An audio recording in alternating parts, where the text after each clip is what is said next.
Evening all. How are we all doing?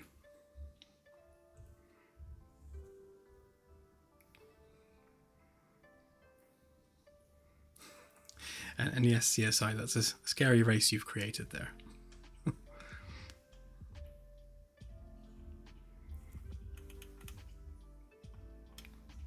So, tonight we're going to be doing more bathroom stuff.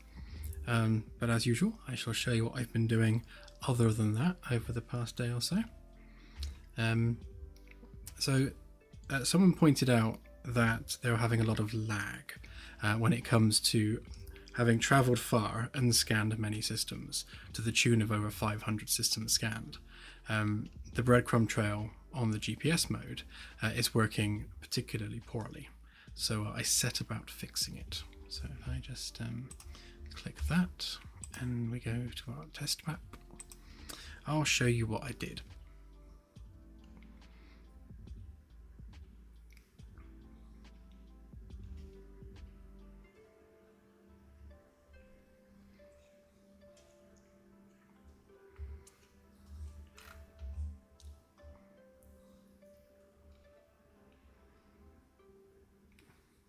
Oh, that's good, Miner. I've never tried using a PlayStation controller with UE, so that's a good win.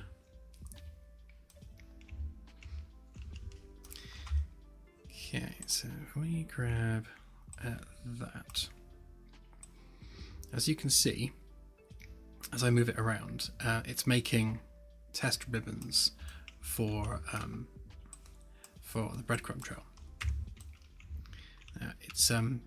It's fading at the edges, as it should do, because it's beyond the boundaries of the holo display. But if we change its material, where are we? Renderer, and let's just give it a white NED material for now.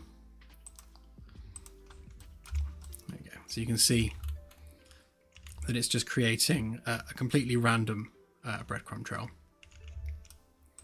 Have we move that up here a bit?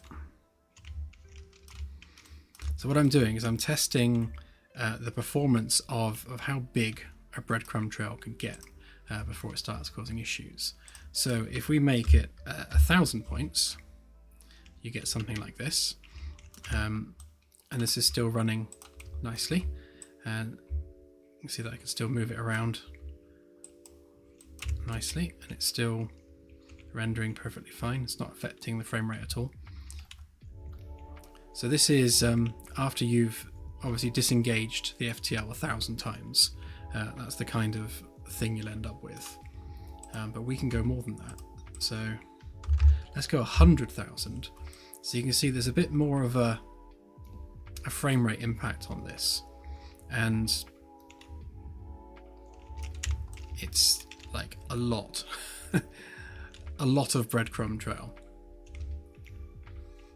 So this would be the equivalent of visiting 100,000 individual star systems. Would get you something like this.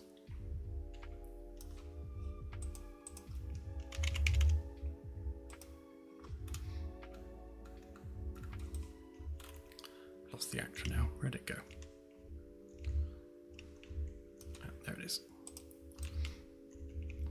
Yeah, and if I try and move this, then we get some lag, obviously, while it computes those 100,000 points. But the actual rendering of it, once it's computed, is absolutely fine. So I think we can call that problem solved. We can have massive, expansive breadcrumb trails without causing too much of an issue.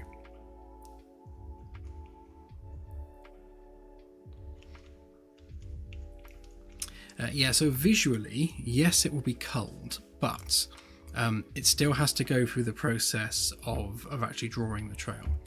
And because the general idea is you'll be leaving Earth to do a mission of exploration and then returning back to Earth to hand in that mission, restock, resupply, refill, all that sort of stuff. I think at that point, we will do a new breadcrumb trail. So it's each leaving Earth and coming back to Earth is treated as a separate mission, a separate journey. So what you'll be able to do eventually is go through your mission log and view the breadcrumb trail for each mission that you conduct. If we do it that way, then over a period of years, you're not going to have a breadcrumb trail which goes mental. But yeah, so I'm happy to draw a line under that one and call it problem solved. Now that I've figured out how to drive points on a Niagara ribbon, because that's essentially what this is, we're basically drawing a ribbon with Niagara, and we are passing it an array of vectors just to draw the ribbon. I can do the same thing with points as well, so point particles. So we can do the galaxy render and the holo display using Niagara rather than using instant static meshes, which is what we're doing right now. So using instance meshes, very difficult to say. Using those is nice because in terms of draw calls, you're sharing that same draw call throughout all the instances. But we do have to redraw the scattering of the stars each time you zoom in and out and refresh the display. If we're doing it via Niagara, then we can update that in real time and have a much smoother zoom in and out. So as we're scaling the map, it can scale smoothly rather than kind of going dut, dut, dut, dut, dut each time you zoom. So there's a few visual and performance improvements we can make with that if we switch it over to Niagara, which I'm sure we will at some point.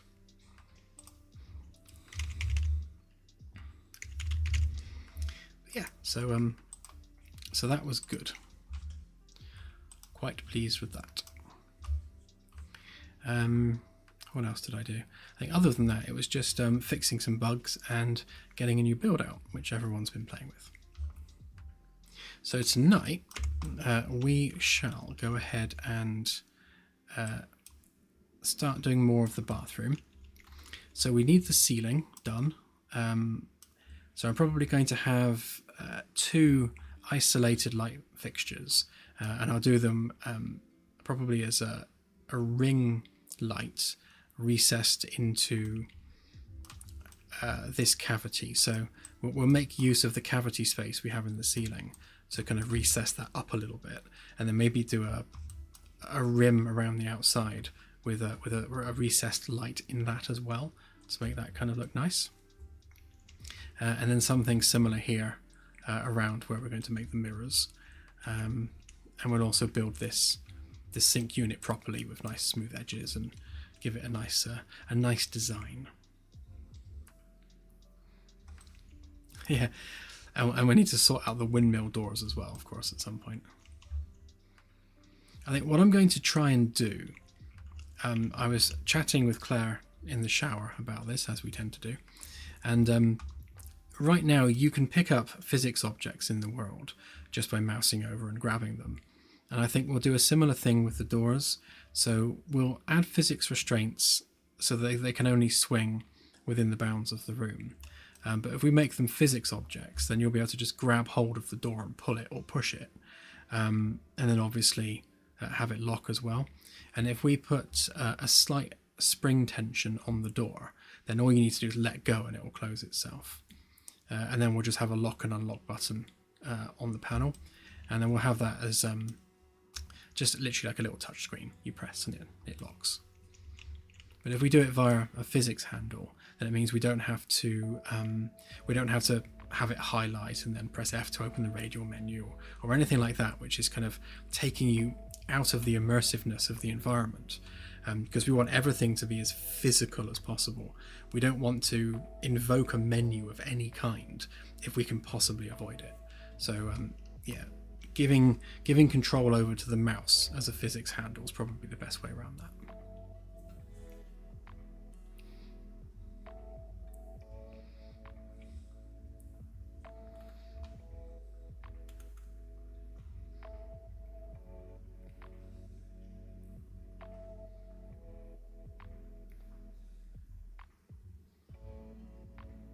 really frustrating. 3.8 years. That's not bad.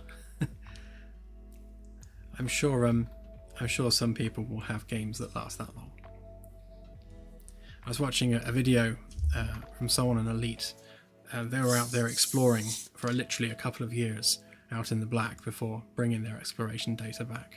I can't imagine exploring for that long and putting my ship at risk for such an extended period of time. I always crash into neutron stars and such, so yeah, a brave man indeed.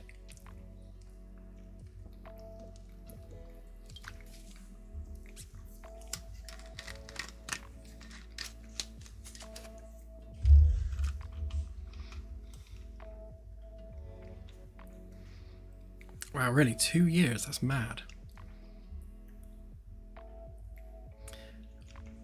Yeah, I'm too nervous to spend that long out exploring, because all that precious exploration data there, just sitting there at risk.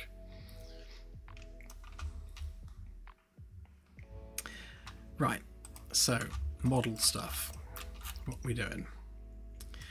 So actually another thing we need to do is put some shelving units in this room. With this being our storeroom, obviously we don't want stuff just piled all over the floor. So we'll do some shelves that go all the way around, I expect. Yeah, I think we'll be okay door-wise. Yeah, it'll be good to get some shelving units in there. Maybe just an L-shaped shelf and leave this wall slanted. Yeah, I suppose we need somewhere to put this where it's not going to be interrupting a shelf. So I suppose that can go behind there.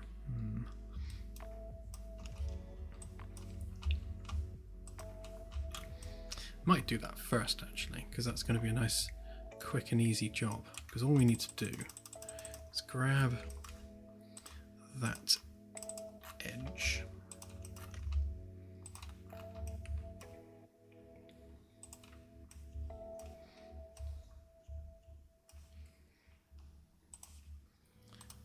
Group that up.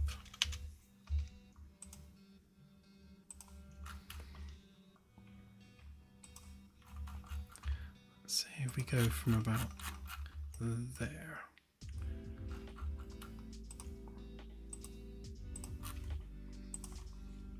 Okay, and we can get rid of that bit.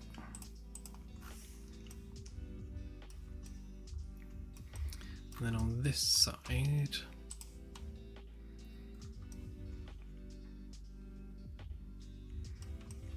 suppose if we go up to the corner of the curve,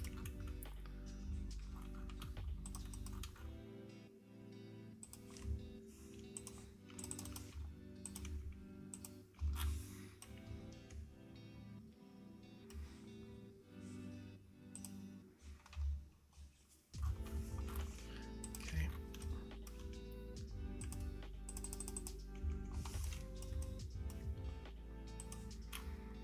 So from there, so that edge is 30. So if we say shelf width of 20, then we can just, oops, wrong button, we can offset that by 20.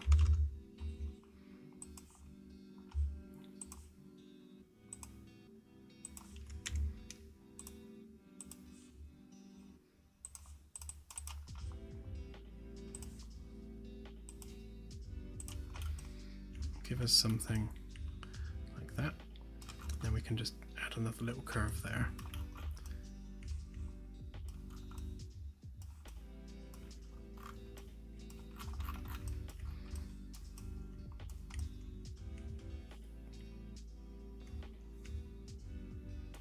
To be honest, we could probably get away with being a little bit further out than that. Maybe about there.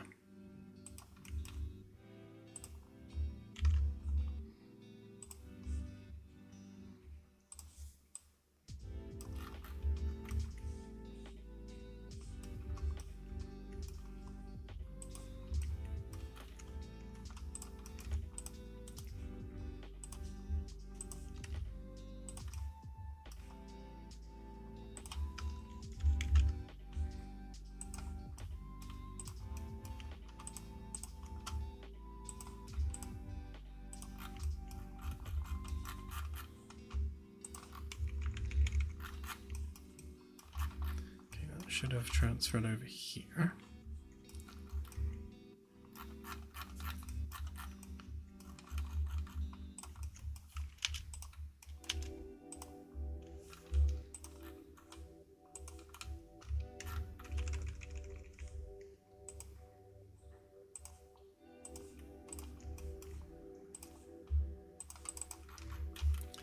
So there's our module.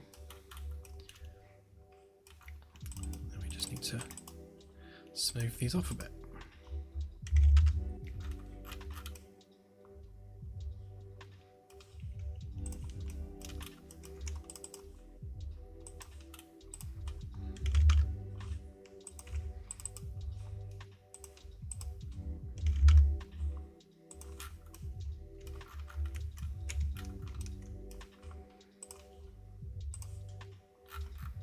So once we've decided on height, I'll measure them so that they're the same distance away from this slope, just to keep that staggered the same amount on that side. In fact, the easier way to do that maybe, if we put all of these in the same group.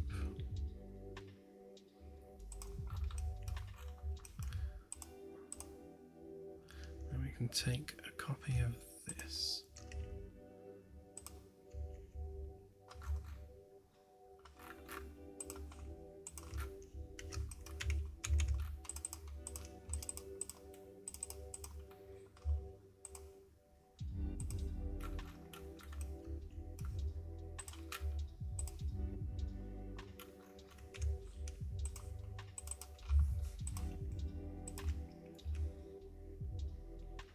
Basically, we want to line up each end of the shelf with that line.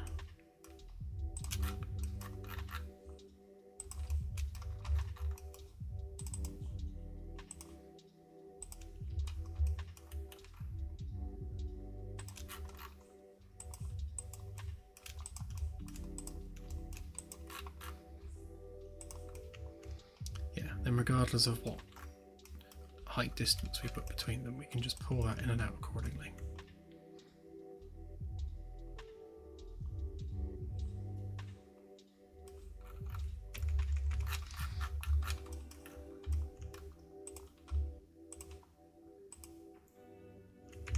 Actually, let's copy him rather than move him, because we'll need him in a minute.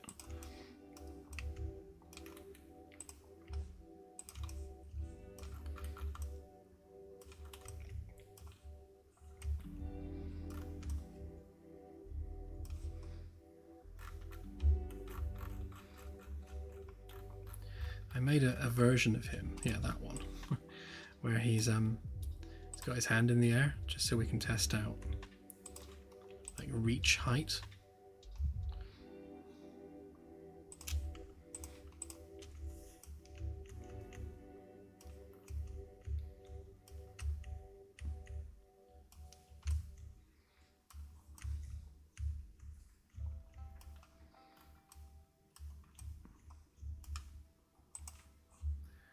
To be honest, we're not far off height-wise.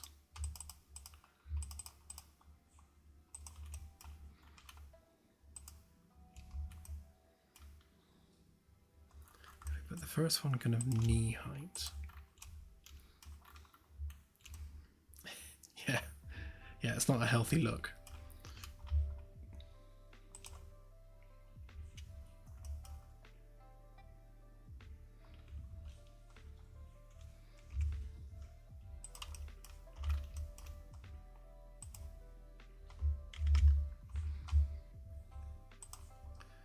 So if we round this up to whole numbers, so that's 55 centimeters there. And then between each one, right now that's 48. So if we make that 50.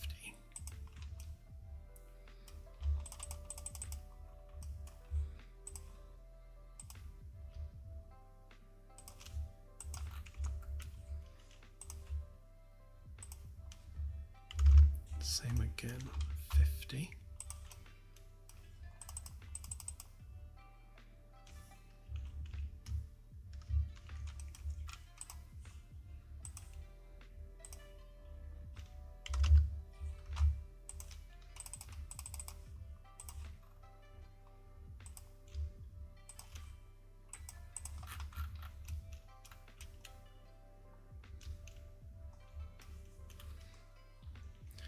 So that just keeps those consistently spaced apart.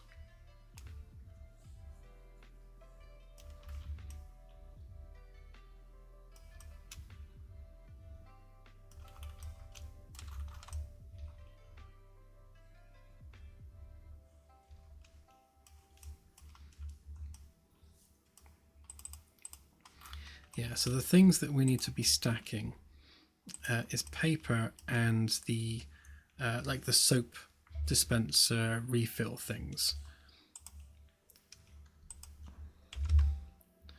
If we stick maybe a 5 centimeter curve on there.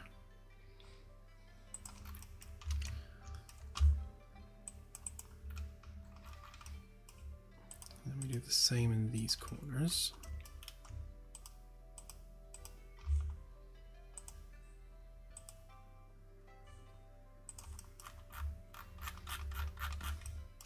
Make it look not quite so harsh. And we can remeasure those actually in a sec. Though I do wonder whether we stop them short and use that space for like the broom and stuff, because that would be a good spot for it.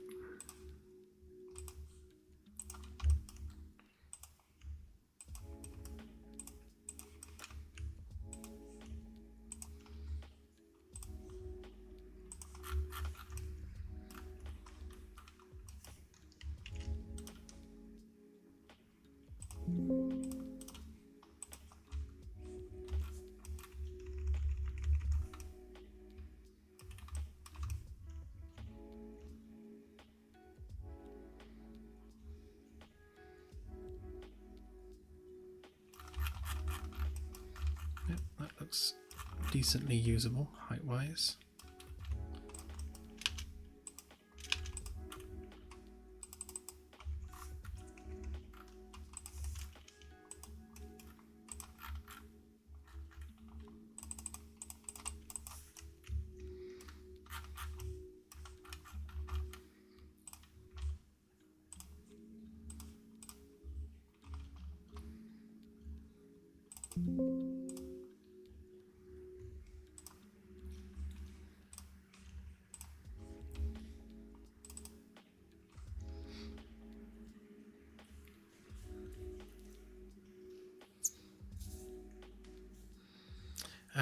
I don't know, Anasi. So the original plan was to have a small reactor in each shuttle, because I like the idea that you could use the shuttle to jumpstart the main ship using its like ground power port. But we might not have the room that we need to be able to do that aboard the shuttle. So it might be the case that we have them have rechargeable batteries instead. But we'll see. Depends how much power they actually need, and how big the reactor infrastructure would need to be, because we have already defined. I can't remember what it was now, off the top of my head, but we've already defined the cubic volume per kind of watt in terms of our reactor power capability, so that we can define classes of reactor. Because the power output is intrinsically tied to volume of plasma, we know how big the reactor needs to be able to sustain a certain output. So it's just a case of looking at the shuttle and defining, is the reactor power requirements going to be such that the reactor is so big that it's too big for the shuttle, or can we make them small enough that that volume of plasma is enough to power the shuttle? Obviously shuttles don't have the same kind of shielding, and they won't have FTL drives, and they won't have the same power requirements as the main ship, so we shouldn't need anything too big. And we might be able to argue the point that a small reactor takes up less volume than a whole load of batteries. So yeah, we'll see.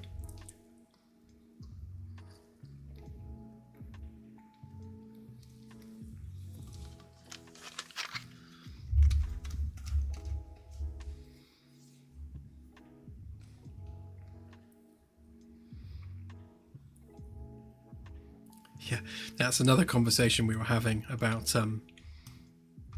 about the need for toilet paper, and whether or not we can go with a 100% bidet type approach, completely removing the need for any kind of paper in the bathroom. But yeah, there's that whole, what if you just want to blow your nose? How do you do that? So we are going to need some kind of paper solution.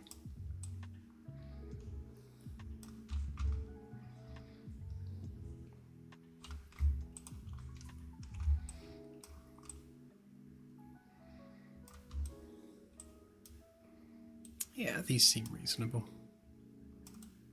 To be honest, we can probably get away with another shelf in there. Definitely looking more the part now as a storeroom.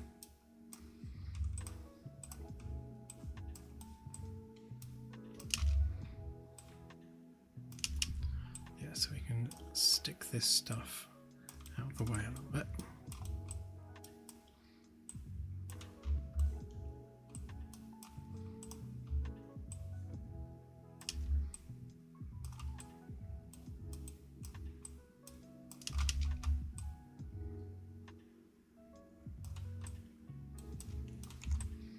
Yeah, that gap's perfect for that.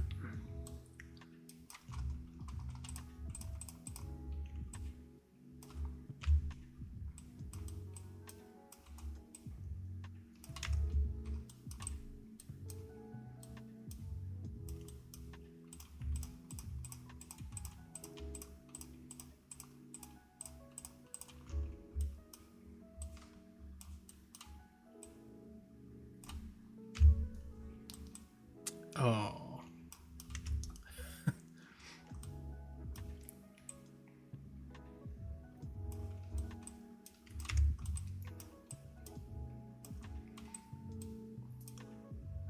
Yeah, they fit.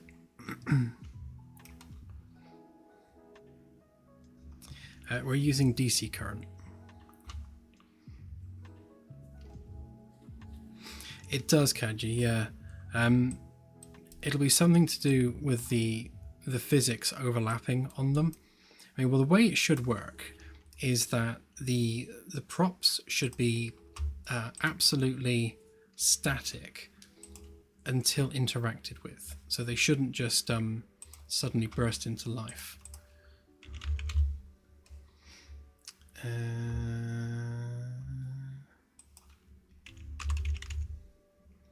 Yeah, so start awake is unticked. So they shouldn't wake. They should remain completely dormant. Obviously they're not. So we need to work out why.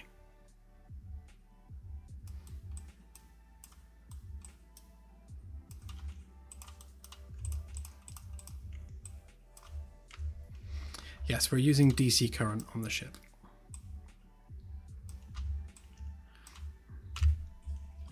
I mean, it could be the case that we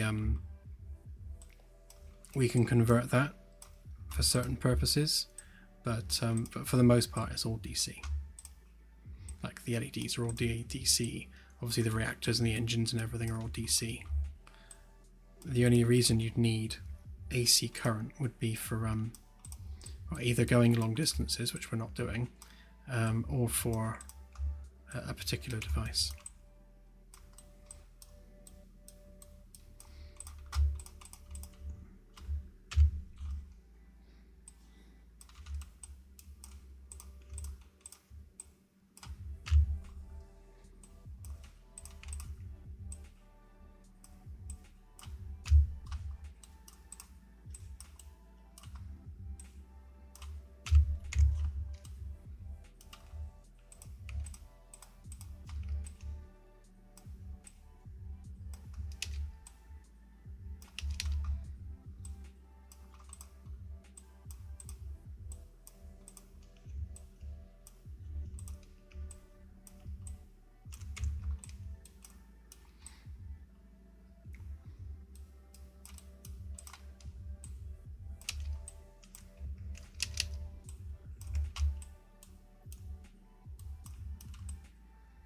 There we go. Now it really looks like a storeroom.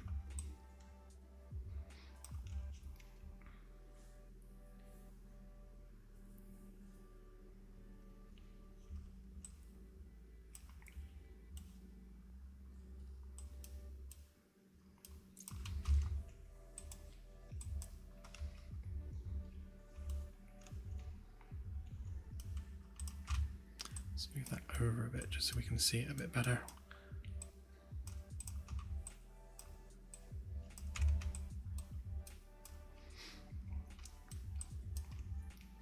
Then we've got the spare toilet hiding behind the door.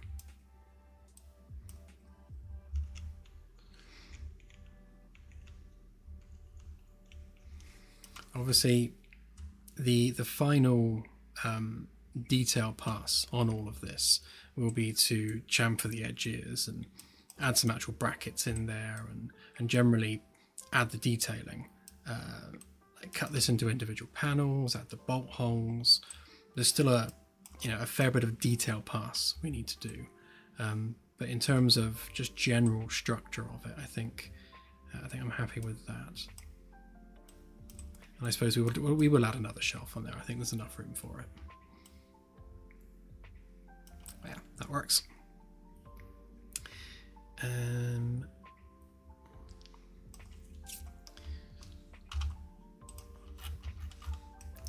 So I suppose we should have a look at the ceiling. At least get it all fully panelled, and then we can start working on detailing the sink unit.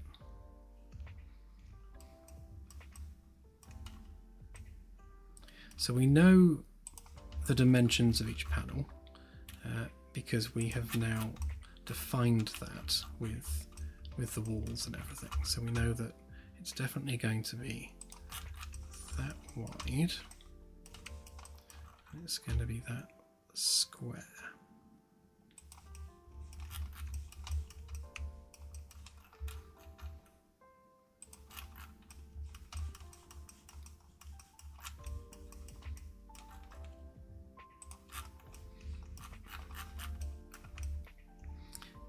So that's our entire panel, which is actually kind of huge.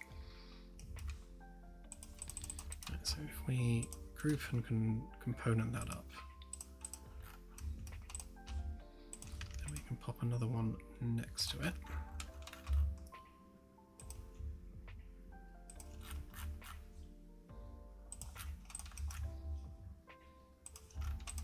Now we can edit that in isolation. So we need to make sure we capture at the midpoint of that, because we need to draw our circle. Actually, before we do that, we know that there's going to be 31.25 border around the outside, so we know that that's our kind of keep out zone for anything we do, because that will be. This is basically the hole in the framework above it. So we know what we're dealing with there. So if I cut that hole out, that should line up exactly with the framework, which it does.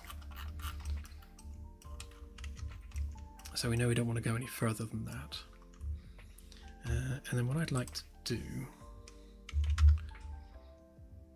is do a circle.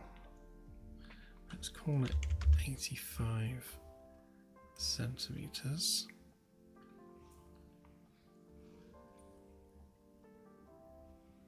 And then we'll raise that up. I think what we might do actually, given that we are a little bit short on space,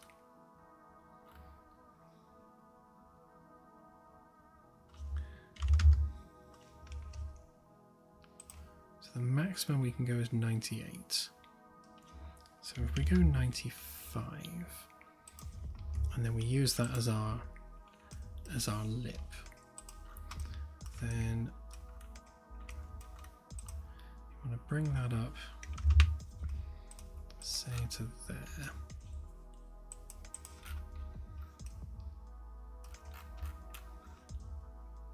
What's that? Don't want that. Go away.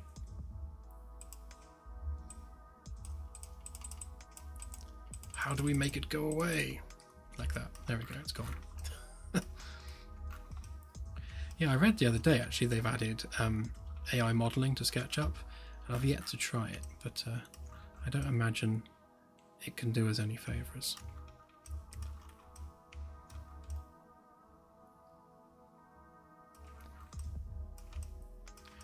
So we've still got plenty of clearance in our ceiling cavity, which means that we can do a really nice kind of recessed ceiling design to give the room a bit of extra height without kind of going beyond the boundaries of the ceiling geometry. So technically this is taking the ceiling up into what is the cavity between decks, but there's nothing but space above that, so I think we'll be fine. There's not going to be any utilities that we're going to bump into.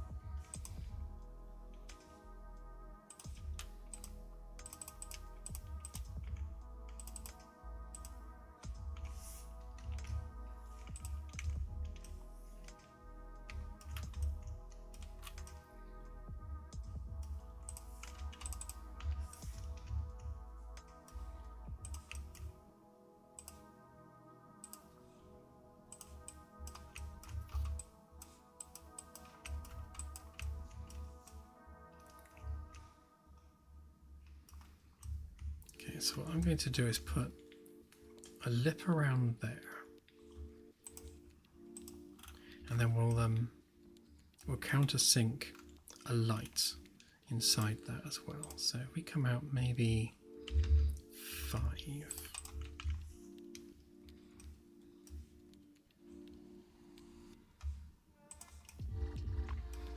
Then we'll, I guess, give it a wooden trim. Because we want to keep the design language we've got as much as possible. So I guess we'll have the whole top piece we'll do in wood, and then we'll have a dropped light fixture, which is like a metal ring with lights on it, hanging down from the wooden background. Now it would be nice to have maybe we actually have the wooden surround there. Yeah, we've got the vertical height for it.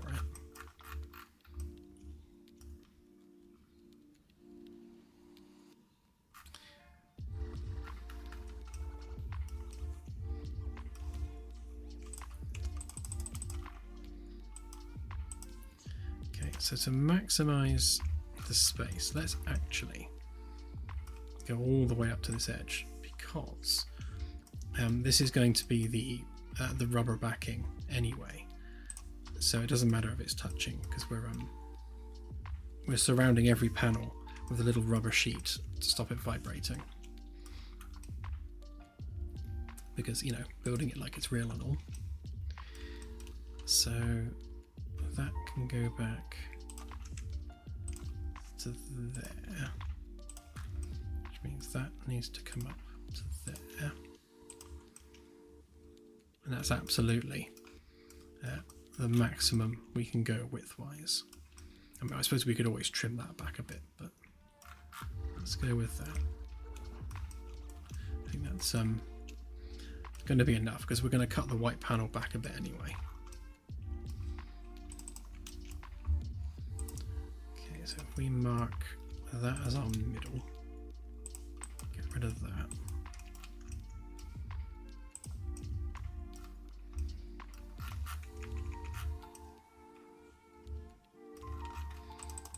So the first thing we need to do is just extrude that by 0.5, and then that's our 0.5 centimeter of rubber all the way around.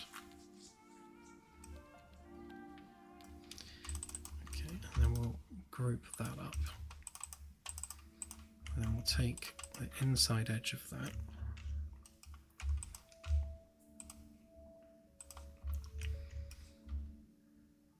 and then we'll bring that out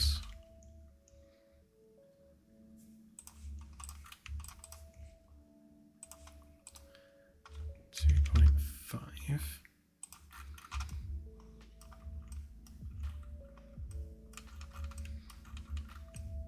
Check the layers there, yep.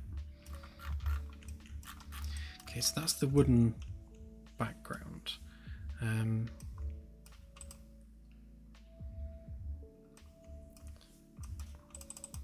Yeah, so regroup that, and then the same again. We'll take a copy of the front faces, paste them in place, grab our 1 centimeter gap between those panels. Same again, and do another 2.5. Right, so that's the full width of the panel with all of its different layers, and then we can cut out bits of that as needed.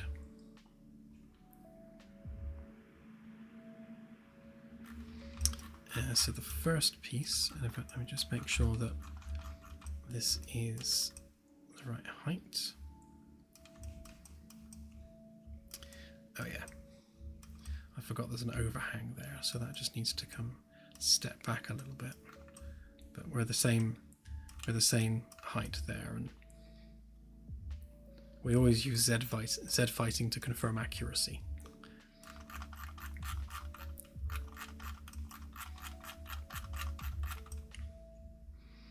So those are basically the two lights that will be in there as you go in. And we will drop those down. So if we go back into here,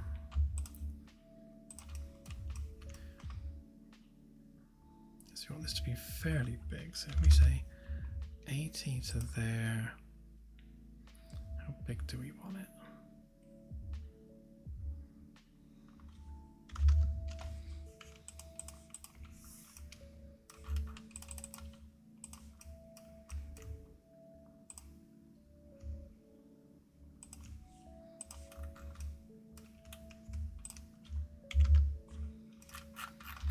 Something like that, and I think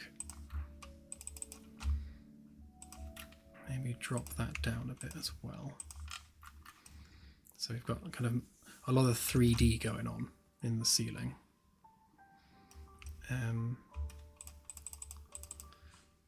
So we'll have that as being kind of a shiny black ring.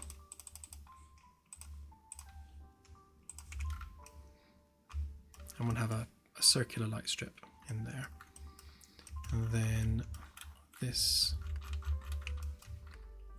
layer here, that's our wooden layer, so we just need to grab that,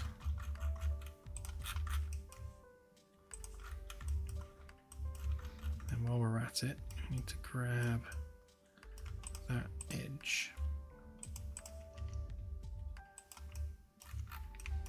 That's going to form where we can cut the white panel back from.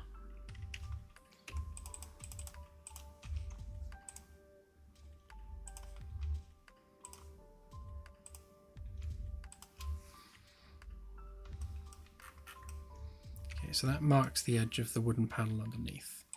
So if we now set that back, let's say 10, and then we can do that and then get rid of all of that.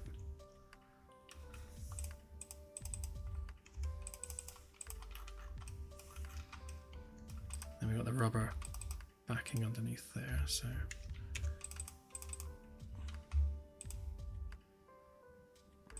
pop that on there. And that needs to go back 1 centimeter. Then we can get rid of that bit.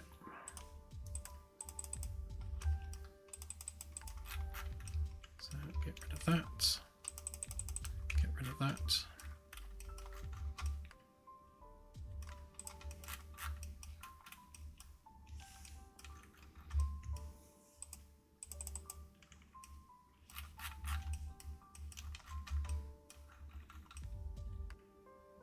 That's still joined up somewhere. Where is that connected to?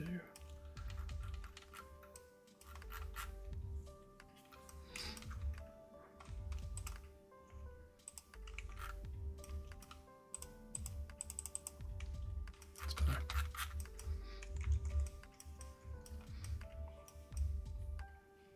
Okay, so that would give us something like that.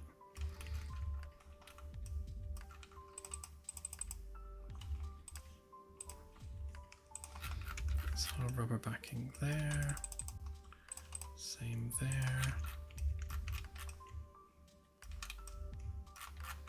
Okay, so give us something like that.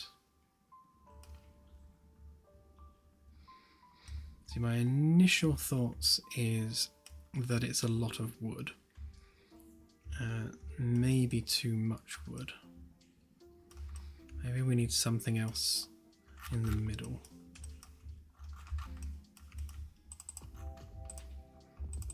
We can certainly do something interesting with that edge, maybe. Curve that off like that.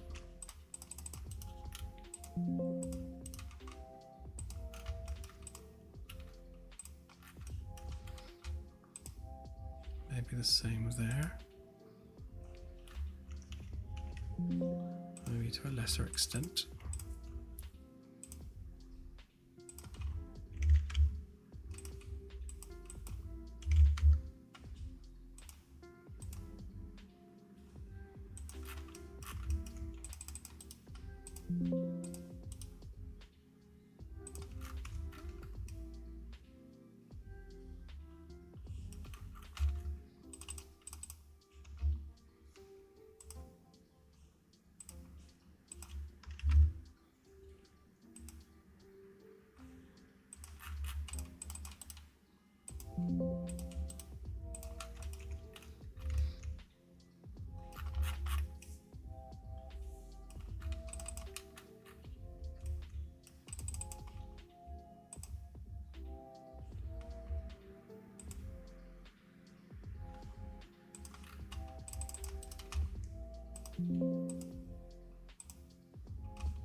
Let's see what that actually looks like.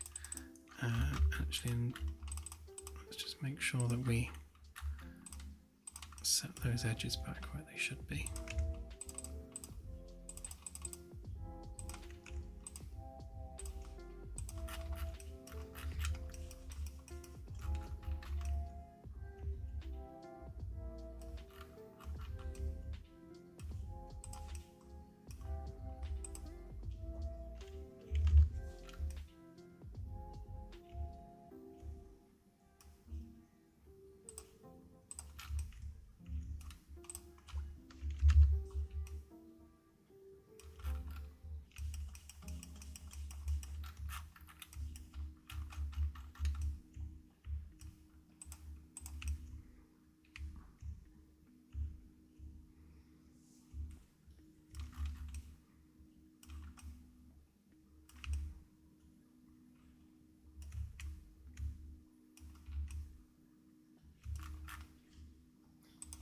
Just working out which side's wrong. One of them is the wrong way. Yes, that's 1 centimetre to there. So if that's where the panels join,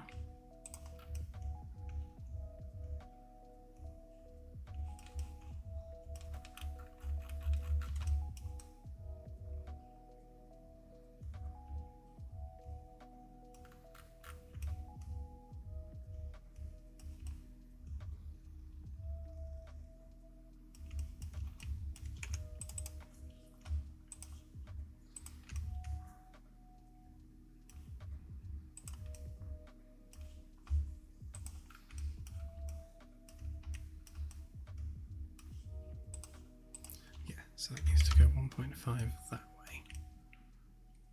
So that's correct. So from there to there should be 0.5 centimetre. Yeah, which is not, it's 1. So that needs to go 0.5 centimetre that way. Which means this one's wrong. Because that needs to go 1.5 that way. We're a little bit too close to that edge of that curve, but I think we might just have scraped it in.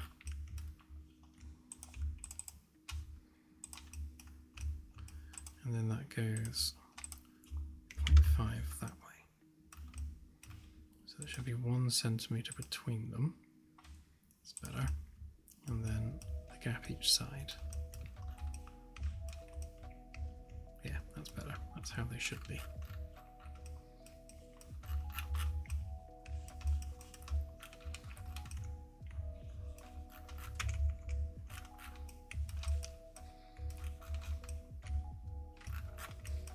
Always try and make it consistent.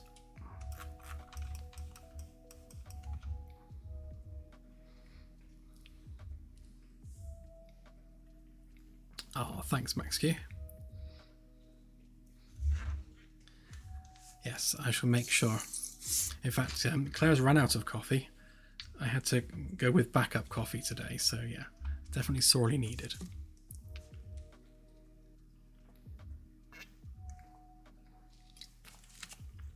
Yep.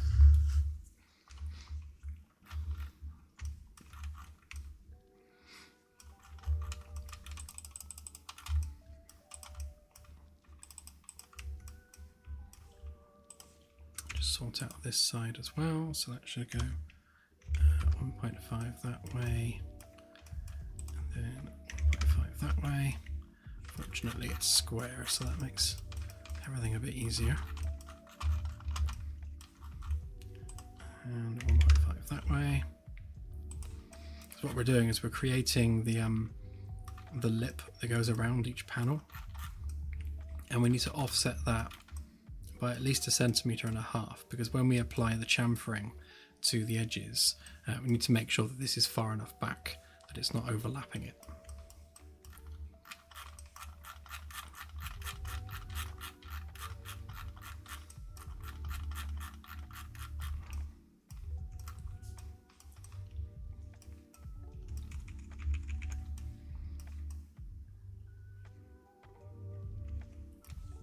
Okay, let's see how this actually looks. So if we grab them, put them on that same group.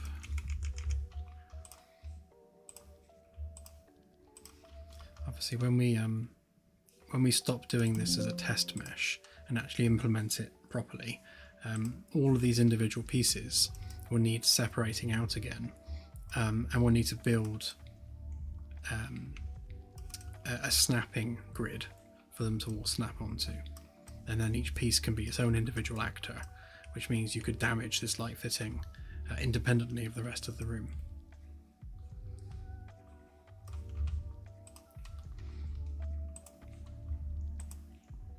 Oops, wrong one.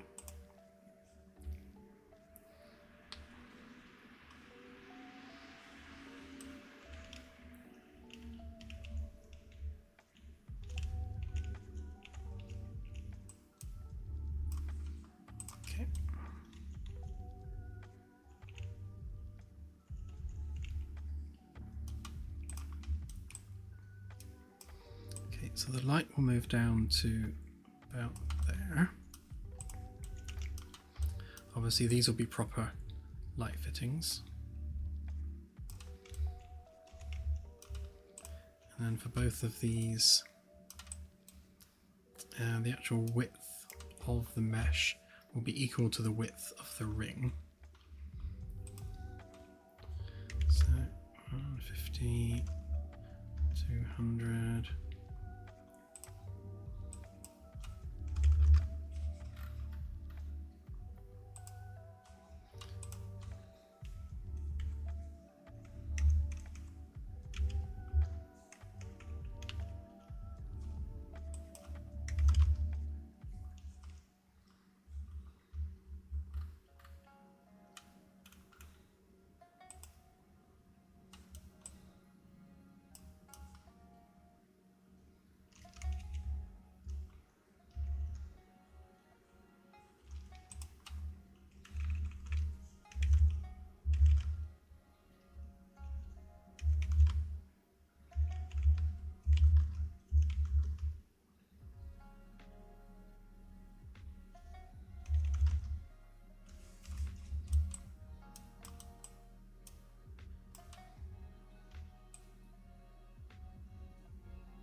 So that's the actual light source.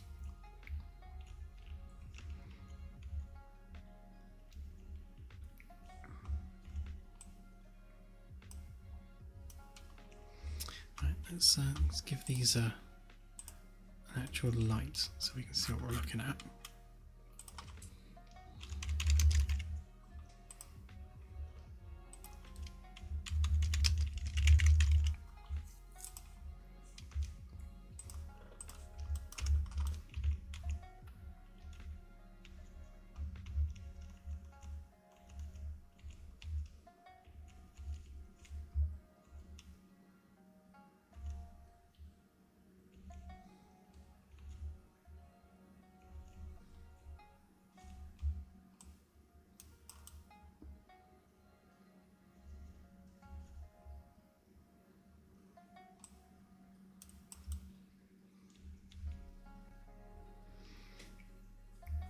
It's all right, but I kind of feel that it would be nicer if those panels were connected, so the design wasn't just two isolated circles like that. I think this space in the middle, I think, is perhaps wasted a bit. What we could do is just literally join them up, have it as an oval rather than two circles.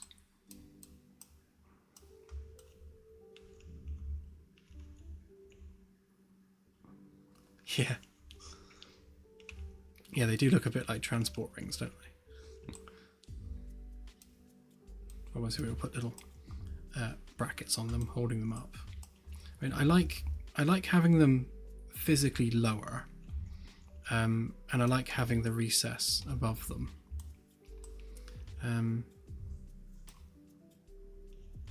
It does feel like it needs something in the middle. But then, yeah, some kind of an air vent would do it. Yeah, to be honest, that's not a bad shout. I could use that space for infrastructure rather than something design-wise. Although there's no reason why that has to be a straight line. I could make that slightly wavy. In fact, rather than a complete oval, I could have a series of wavy lines. Kind of not like this, but similar. Let's just give that a try a minute.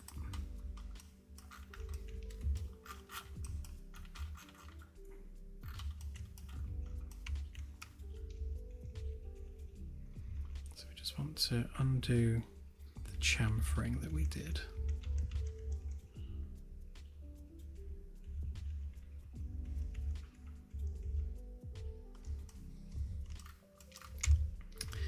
So each one of these is going to have to be mirrored to the other one.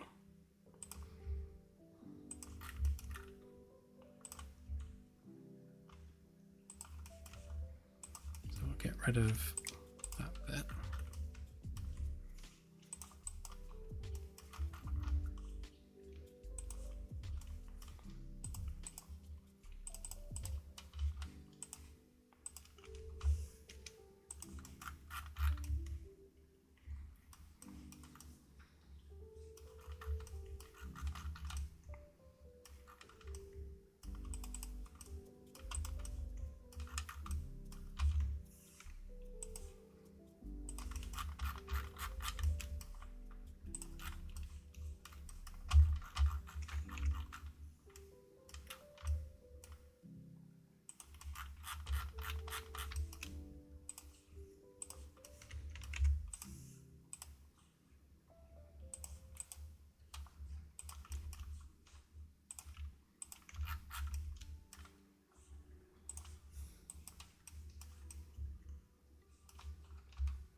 so the awkward thing with this is we've got the background layer to move as well.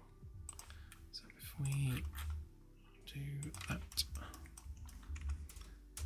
and that.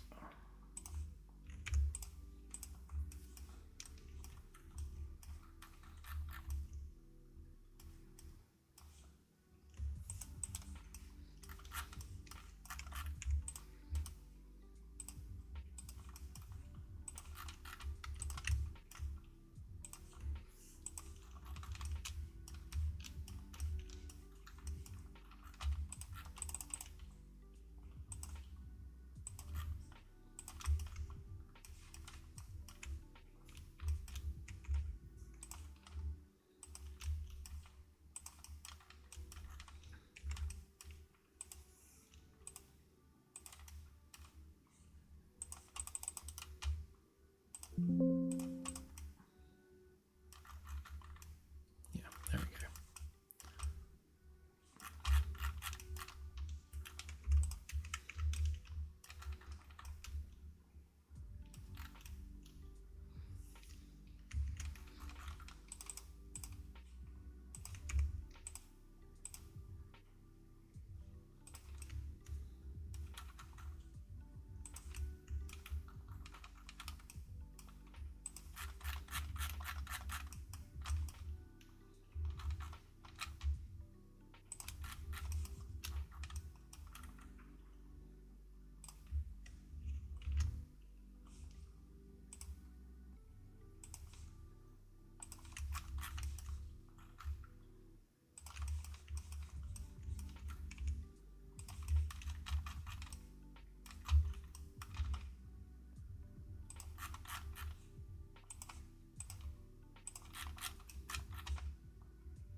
Okay.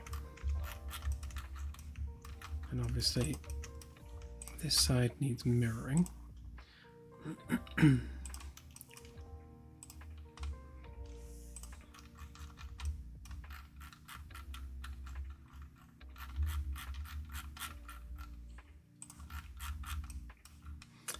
Oh, that's a point. Of course, we've got framework in the way, don't we? So, yeah, we'll have to do something with this.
So we can either go with something geometrically simple like that, or we could make it a little bit more ornate and go with slightly wavier lines, but still treat it as two panels creating a single shape. Let's just see what that looks like a minute.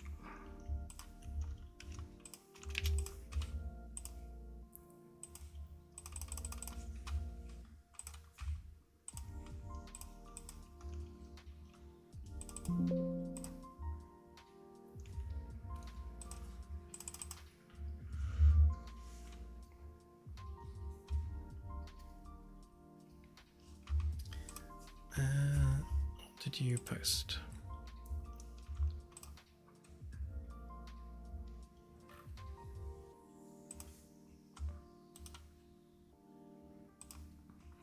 Oh yeah, so Delta posted this. Yeah, so it's yeah, a similar kind of thing.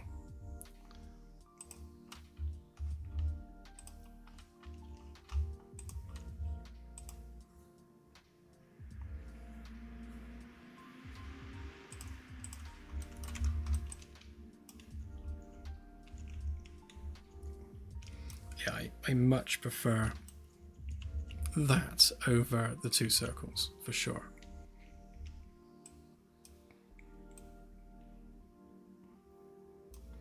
Yeah, and then we could have a secondary light panel in the middle of it.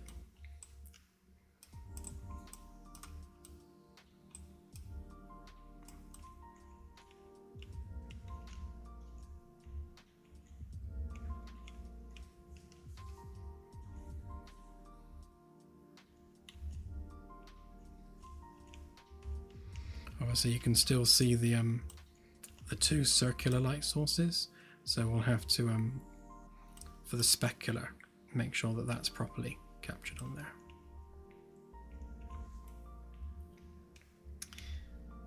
Yeah, so what we could do,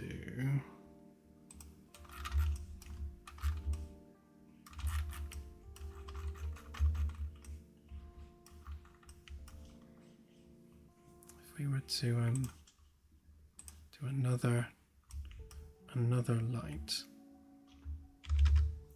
let's say there.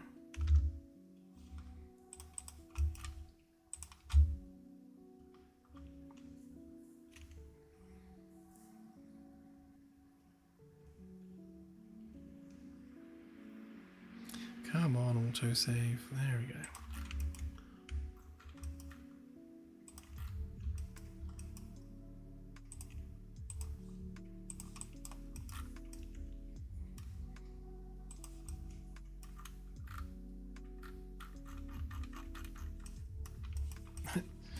Camera's gone mad.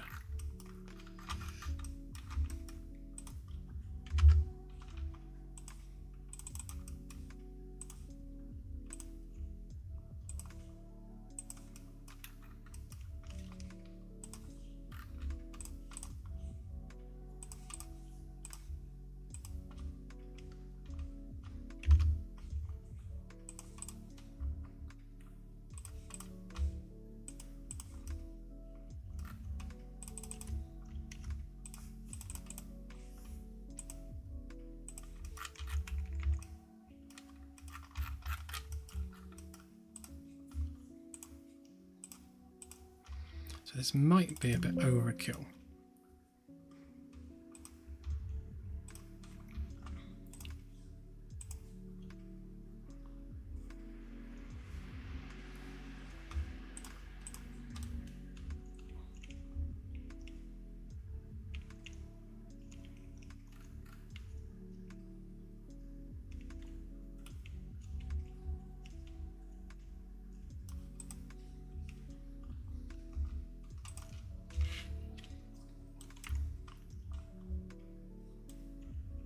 I think those lights are injecting into the fog volume, which is kind of why it's gone a bit misty looking.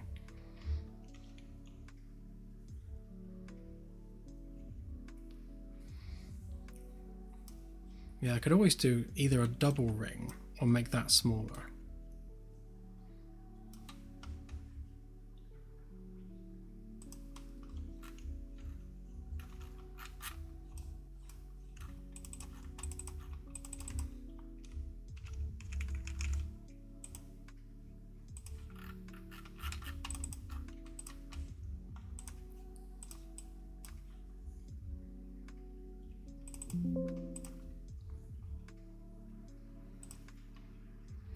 Yeah, it's a bit bright.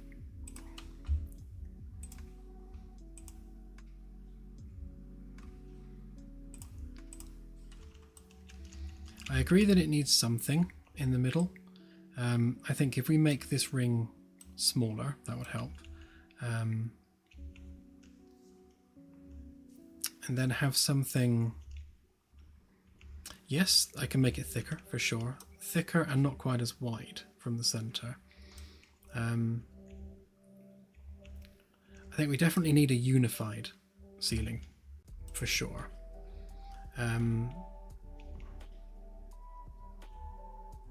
Yeah.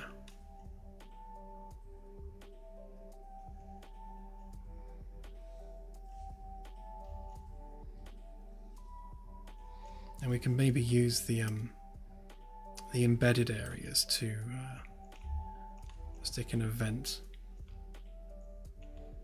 or something. Have some kind. Actually, what we could do, we could have some kind of hanging feature there. Some kind of like art piece, like in the middle of the ring. Could look quite nice. Some kind of hanging thing, like geometric art. I'll think on that. But yeah, I think thicker and not quite so wide would be better. So let's just give that a quick whirl.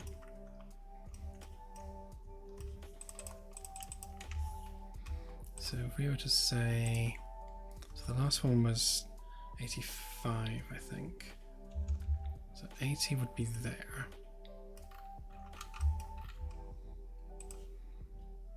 So normally I'd go 70, so we would go 60. That feels a bit chunky, but let's have a look.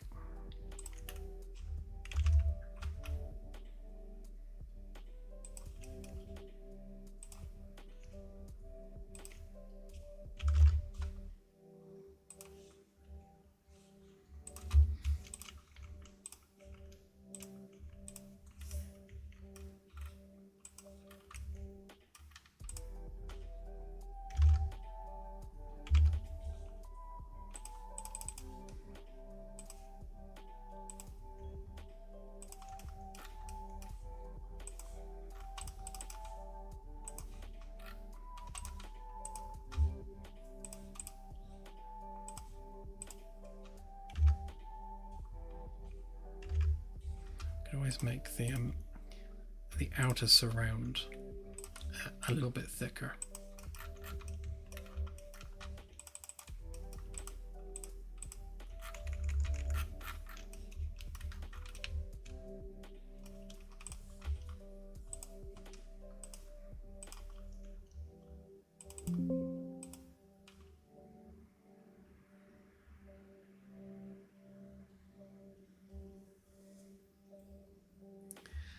Yes, and this bathroom will connect straight through to those waste management systems.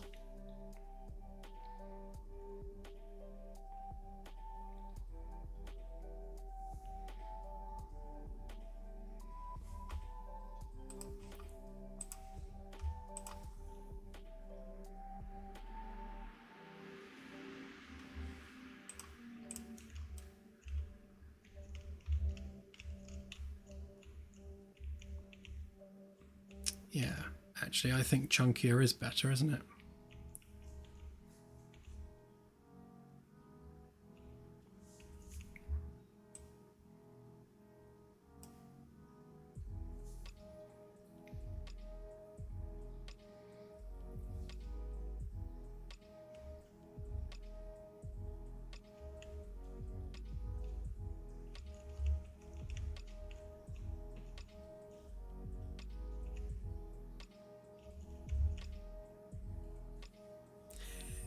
It's true, she does.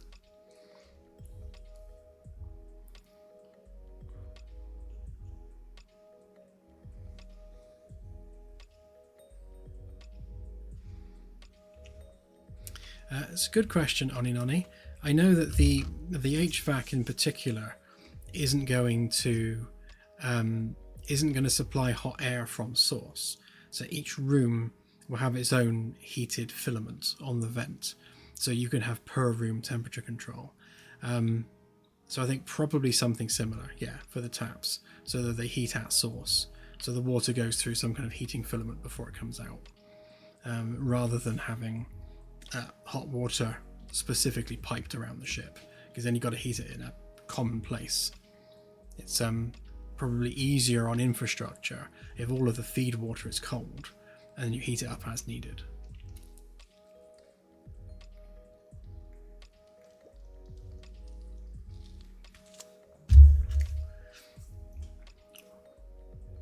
My tap in the office does that, funnily enough.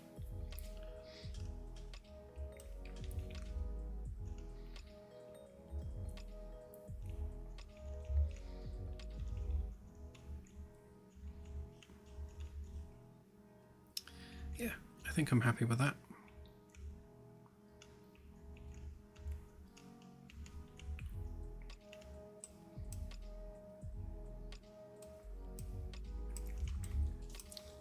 Yeah, we were talking about the bog roll, Dave, and the reason this exists is, what if someone just wants to blow their nose? You need tissue. Yeah, the toilet will definitely have a bidet, so that needs cleaning. Yeah, we'll have one of them little things that sticks out and squirts water, and we'll have a little control panel here for that, but we'll also have a paper dispenser as well, because you use toilet roll for more than just wiping your bum.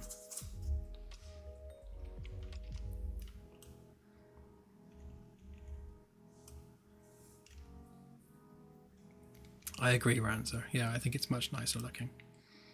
Completes the room a bit more than the two circles. They look a bit disjointed.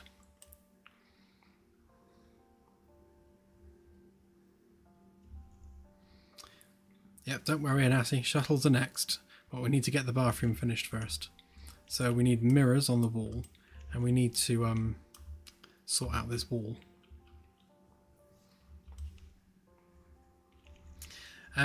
Yes, I mean, we can take something like what we've done here and have something. I think yeah, we do need something in the middle, something ornate, something that invokes what we've done here would be nice. I mean, ultimately this ceiling needs doing as well, because this, we're not just having circle lights on the ceiling. That's just temporary. What we want to do is we want to have something that's the Milky Way, sort of stretching the length of the corridor, because the design intent for this corridor is that this represents Earth.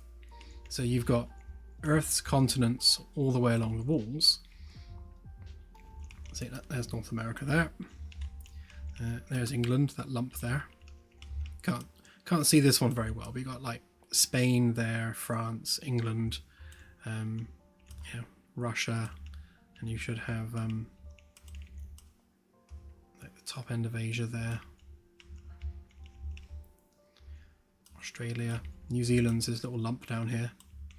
So the idea is that this is this is Earth, and the light above is going to be like the Milky Way in the sky above Earth. So this whole corridor is supposed to be a celebration of where we've come from on this journey. So something in here could be nice on those regards. Like we saw, we used the toilet. I'll think of something. Okay, let's sort this wall out next.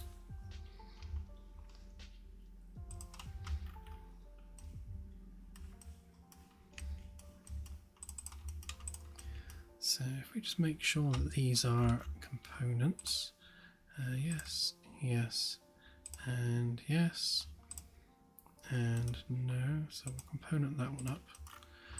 Right, and then we take a copy of that. And we can work in isolation without getting stuck on everything.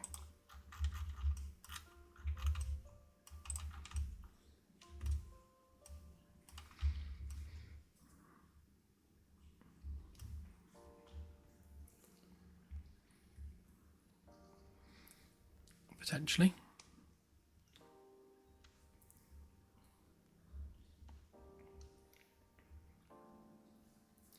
Yeah, the panels where we've done this technically aren't finished yet. We still need to do the join down between each panel, and we need to chamfer off the edges of the wood, because as you can see, the wood is still like perfectly square on the edges, so that all needs rounding off nicely. So while we're at it, we could either apply a very subtle difference in colour to the bits that stick out, or make them stick out further. But I think what I would probably do is build a shader where, in the same way that you'd build a terrain shader for a planetary surface, build a shader whereby we define a start point for the wall. Then the further away from that start point you get in world space, then the lighter it makes the shader, which means that these bits that stick out will be a lighter hue than the lowland areas. And we can drive that purely from the shader, which means that the continents will stick out more than they do. Because yeah, most people miss the fact that this is Earth's continents. It took me ages to do this as well.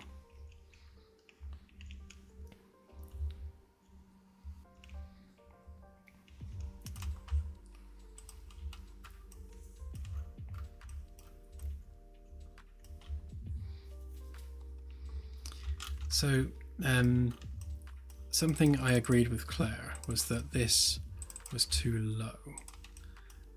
So we'll bring that up a bit, so that when you're standing next to it, you're not having to bend down too far. I think we'll also thicken it up a little bit.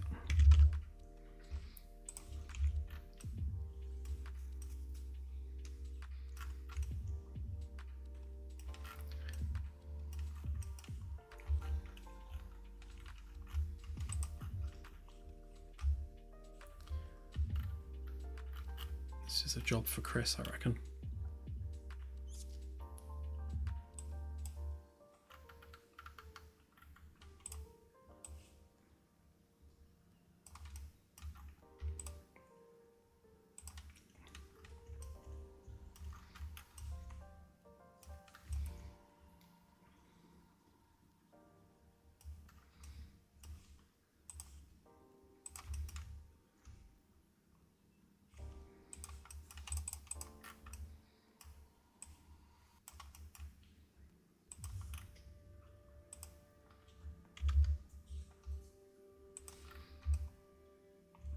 So that puts the sync unit at 90 centimeters, and the thing I was reading says that the standard is 85 to 90, so that's about right.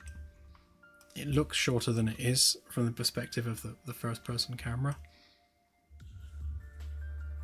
but yeah, that's about right. And then, as Claire was saying, when you dry your hands, you're going to stick your hands out in front of you, not like you're not sort of crouching down too much. So just need to make sure that that we have that catered for.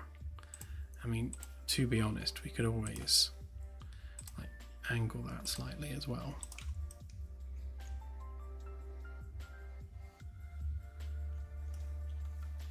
It's true, Claire is a midget.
Yeah, it's funny.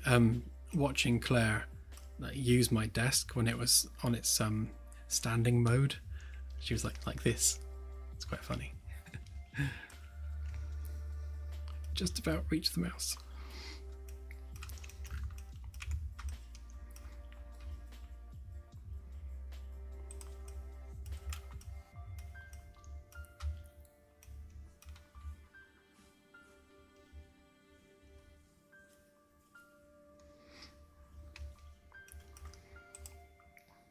Yeah, the sink units are fully automatic, so the soap, the dryer and the water is all automatically dispensing. So basically you put your hand under here and it all kind of squirts out as needed. As per a mall example that we really like. I think I had that in our artwork thing somewhere.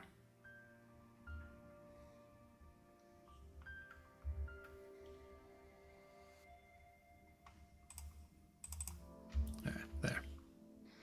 Yeah, so in the Westfield Mall, we're basically going with this kind of thing. So they have soap, water and air automatic underneath the counter, so you literally just put your hand under there and it squirts stuff at you.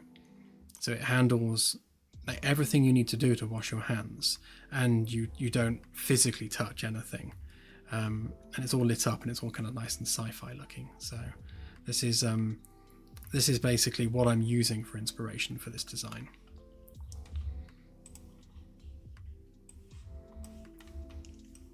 So we'll do something similar here, but we need to make this design itself a lot more ornate and molded and kind of retro-futuristic-y. So we definitely want to create our usual angle on this. Let's try measuring that from the right place. Yeah, so I think 60 degrees was what we generally go with as an angle.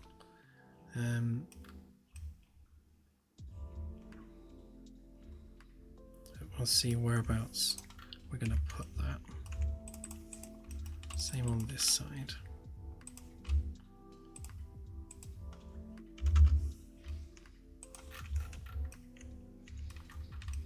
We'll move that as needed. And then with the mirror, need to make sure that we get the height right on that as well.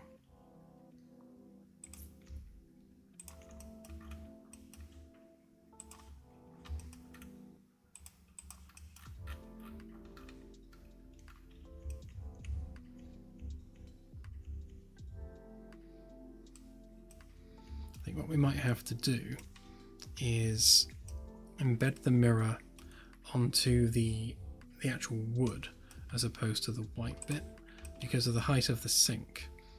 I don't think we're going to have enough breathing room. So what we might have to do is take that, put that up there.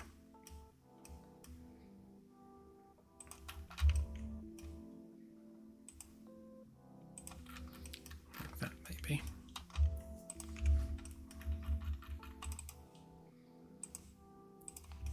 Take that up to match.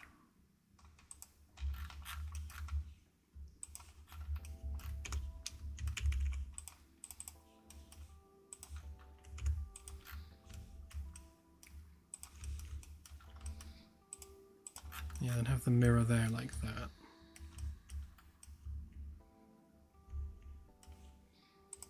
So that would mean that our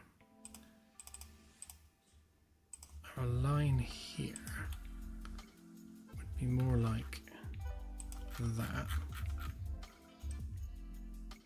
which is taking up a lot of the wall panel away.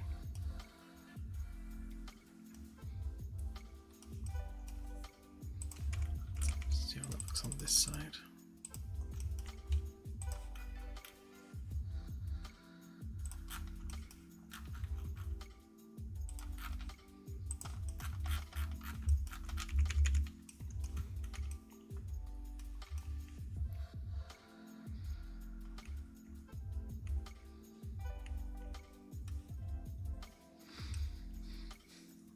I mean, it's not impossible.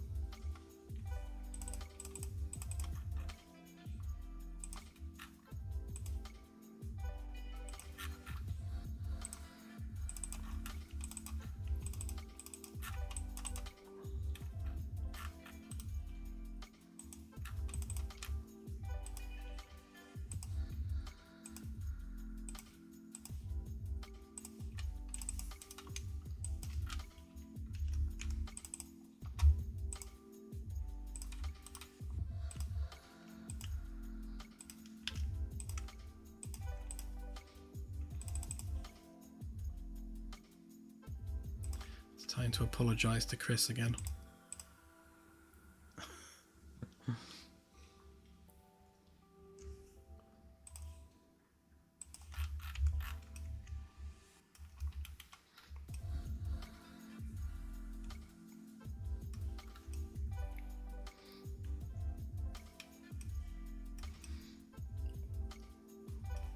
Yeah, I mean that's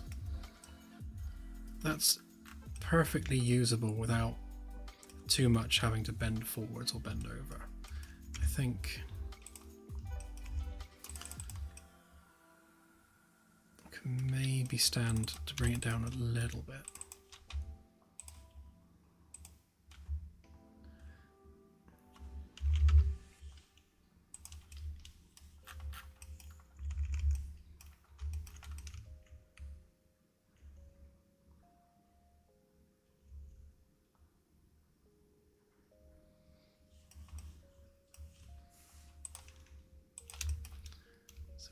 That off the ground, that's 119.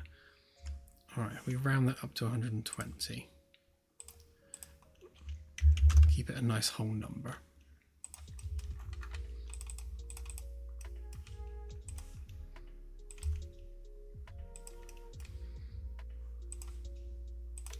And then that is currently 10, so that's fine.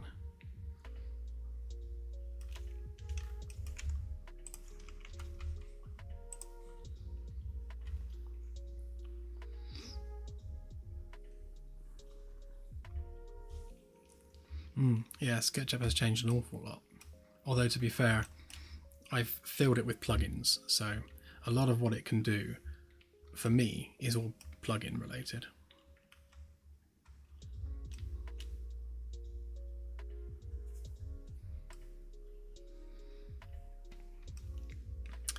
Yes. So this isn't the final design, this is just me riffing. I just want to get the dimensions right, and then we'll start thinking about shape. Because we need enough space on this front bit to A, curve it off, but B, fit the labels and things.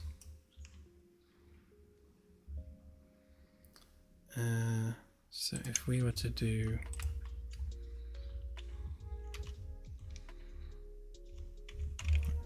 quarter,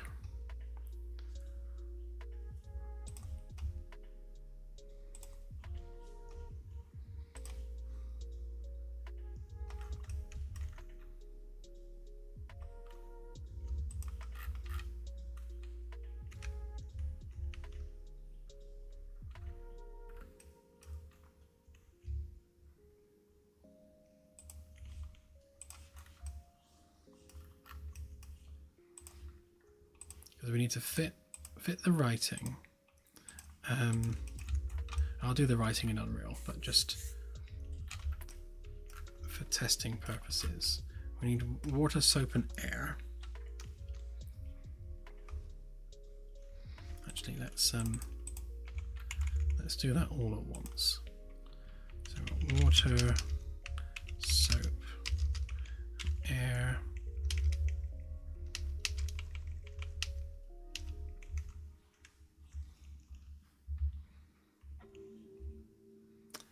And we want the height to be, let's say, 5 centimeters.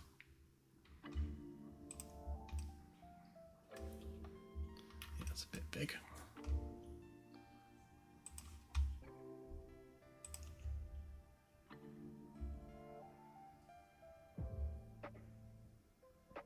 So half the size.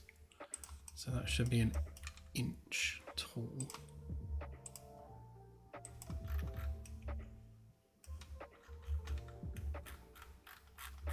Sanitizer would be soap.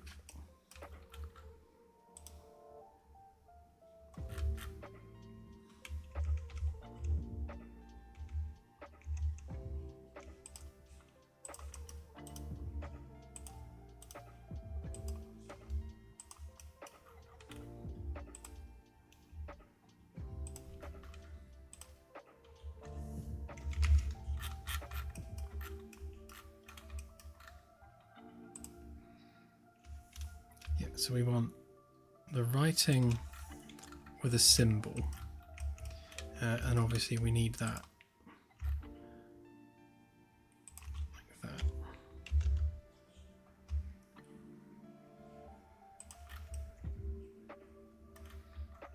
Just so we've got it equally spaced.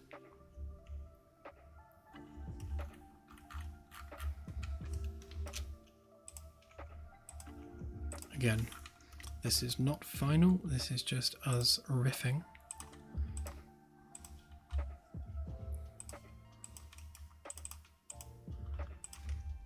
So we give ourselves a gap of, let's say, 25 to there. Oh, autosave.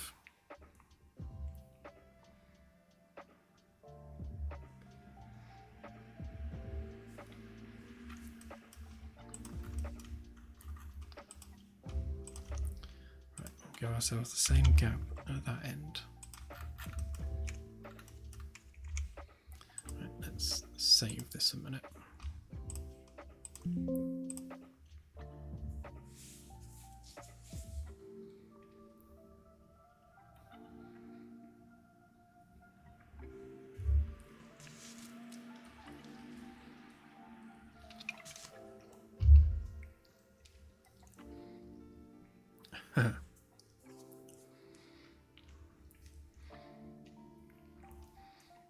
Yes, once again, German is my nemesis. Although, we can fit Wasser on there. I don't know what the German for soap or air are.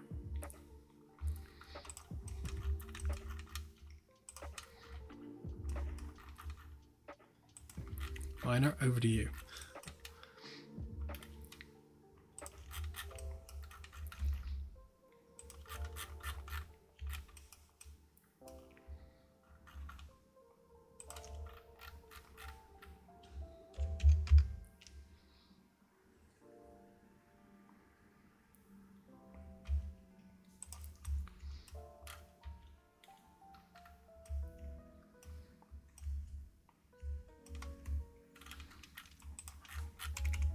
Right, so that spreads them out equally, and I think,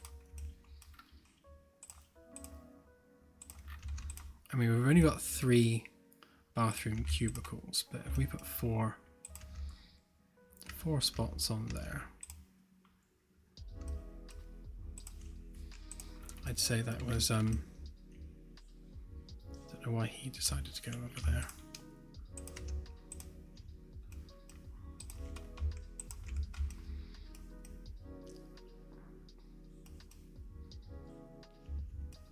I'd say that's a decent separation between them.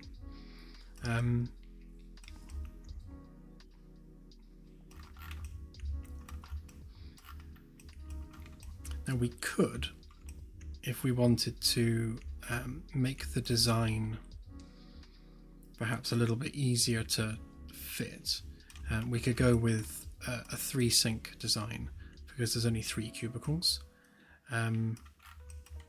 But I don't think we necessarily need to. I think we'll just have a spare sink for people that just want to wash their hands for some reason or other.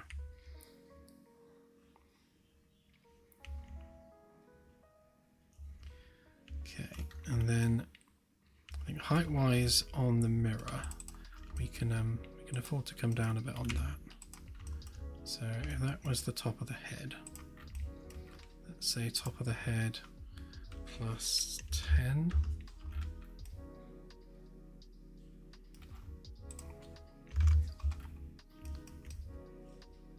I don't want the mirror to look too small.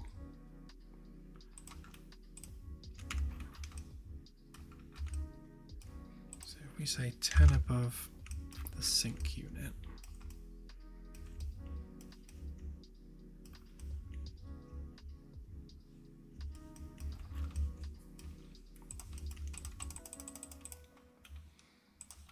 okay, and then we can go 10 there. That just makes that gap top and bottom the same. How big's that? No, it's not a whole number.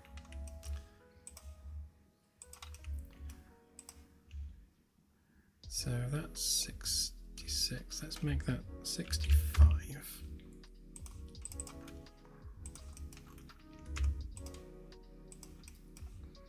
There we go. Now we're not dealing with decimals.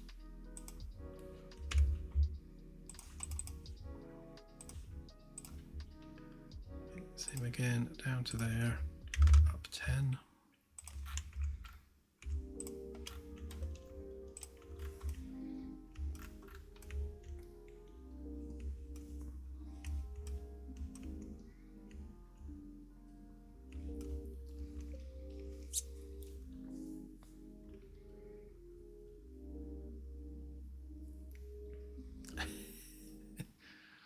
It could happen, madman, it could happen.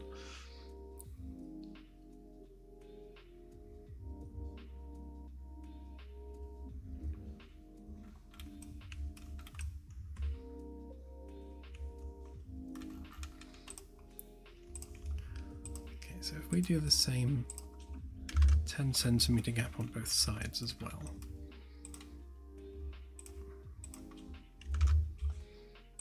Just keeps it consistent to the edge.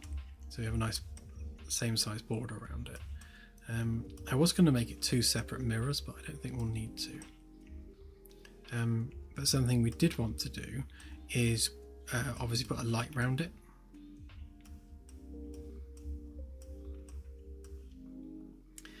Which means we'll need to, I guess, bring this out a little bit, and then have a recessed light behind that's just going to kind of bleed light out from behind it. And then we need to work out what we're doing with these panels.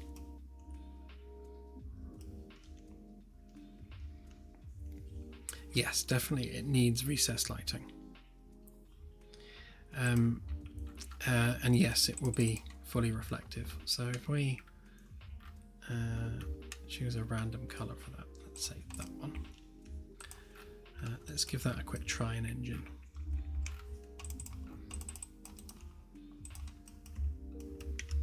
Pop it on that for now so that we've got a copy of it.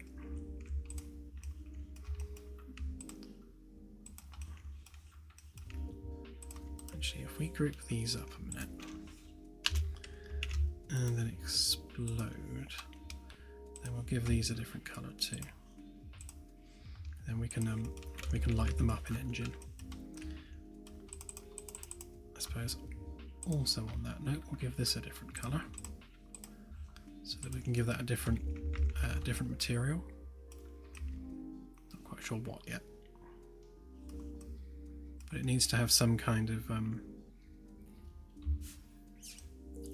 slightly off-white material. We shall see.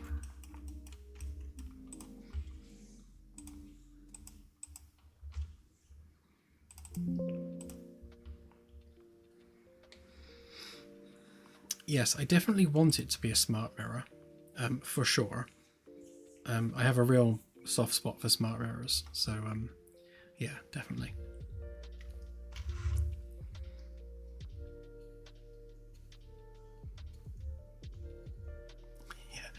Yeah, and we have pressure plates on the floor that tells you how heavy you are when you're looking in it.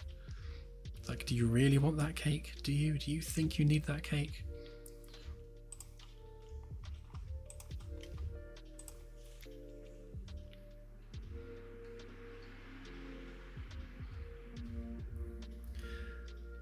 Yeah, we'll save that kind of stuff for your quarters, because this is technically a public bathroom.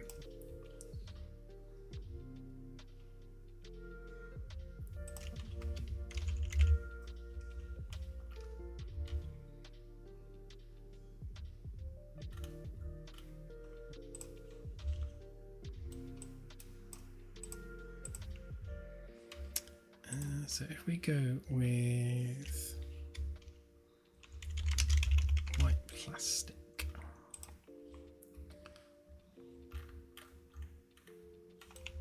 I don't think I included the lettering, so let's just grab that a minute. So, so the mirror is obviously, it's going to be screen space for things that are screen space, and things that are not screen space, it will be using the lumen reflection capture, which, as you can see, is less than ideal.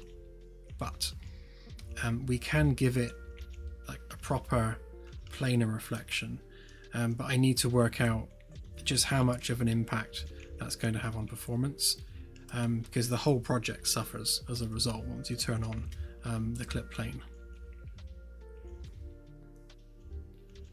What we can also do is cheat it and have a render target with a hidden camera behind it, which is like recording. It wouldn't have a 60 FPS frame rate, but we could potentially do a fake mirror that way. But there are ways and means we can sort that out. So SSR is what you see from this angle. So it will reflect anything you can see in screen space. So if I grab a copy of that and then we move it around, you can see that this object is reflected in real time inside the mirror, because it's reflecting it in screen space.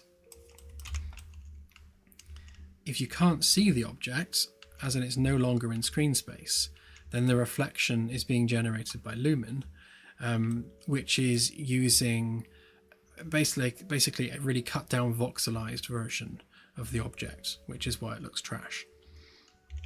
Now you can do full proper reflections using a global clip plane, but it adds cost to the project. And again, as I say, the other way we can do it is we can make this a render target and actually have a hidden camera, and it makes it a TV screen basically that's just recording everything you can see.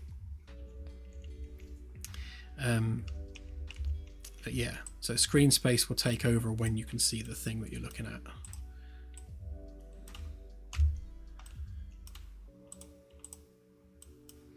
I think the other issue with Lumen, so if I highlight the object and then we press delete, it takes a second or so to vanish.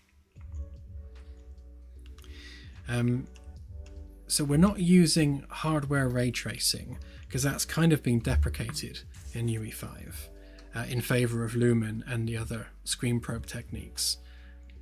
You can do hardware supported Lumen, but it's a lot more expensive. So it's about finding that balance with quality and performance. But I will, obviously, I'm not going to let it go out looking like this. It will be better than this.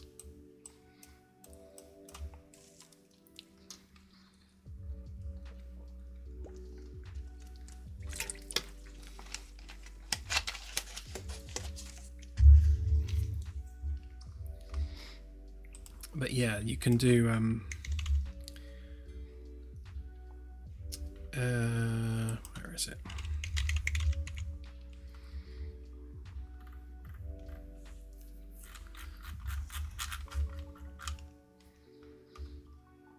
yeah, this. So if you enable support global clip plane for planar reflections, then you, like, just across the board put an extra cost on rendering, even if there are no mirrors in view, as I understand it, which is why we don't have it enabled, because we don't need that additional cost for the most part. Usually lumen reflections are good enough because you're not dealing with actual literal mirrors. So I would probably favor the render target approach, for the simple reason that we can turn it off as soon as you leave the room. So if you're not looking at the mirror, then the cost is 0 because it literally stops acting as a render target. And you get full real-time reflections of your character in the mirror and that sort of thing.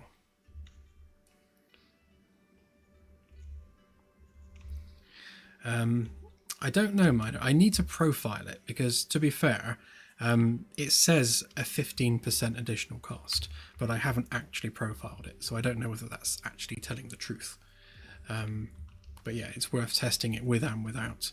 It's just that you need to kind of restart the whole project, and it recompiles all the shaders, and I don't want that hassle. So I haven't ticked it because I'm sure we can do something better for this in an optimized way.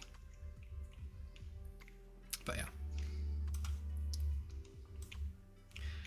Right, let's put those letters on so that we can actually see what they look like lit up.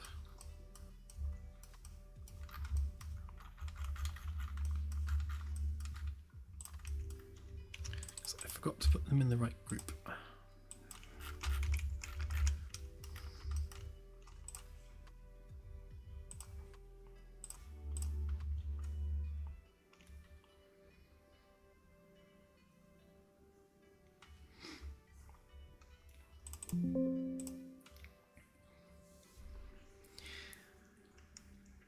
Yeah, when it comes to speaking the ship name, obviously you'd need text-to-speech for that to work. When it comes to referring to the ship's name in dialogue, if it's not text-to-speech, then yes, you can have just the words in text. But getting the game to actually pronounce it out loud, you're probably looking at some kind of LLM-driven solution. And then you got to work out whether the cost of that is worth it.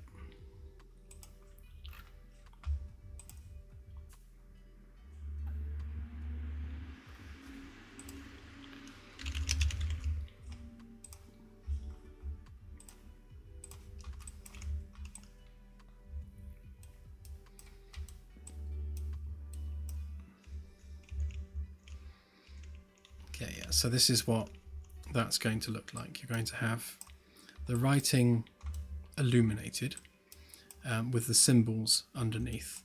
So I think we'll do the writing a little bit smaller than that. That's probably a bit overkill. And yeah, some nice symbols detailing what those different things are. Yeah, it's quite nice, I reckon.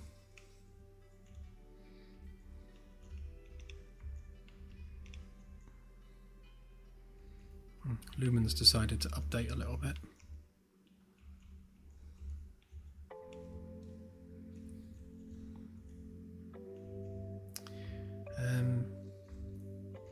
Yeah, so I guess we need... It's kind of not bad as a shiny surface. Definitely need to smooth it off around the edges. So the thing that I'm debating is, do we just have it follow the contour that I did in the floor there and round off like that, or do we have it also come in at an angle like that, which is going to be at odds to an angle coming down here? If we do that, and I could square it off that way, but I do think that would look a bit weird. So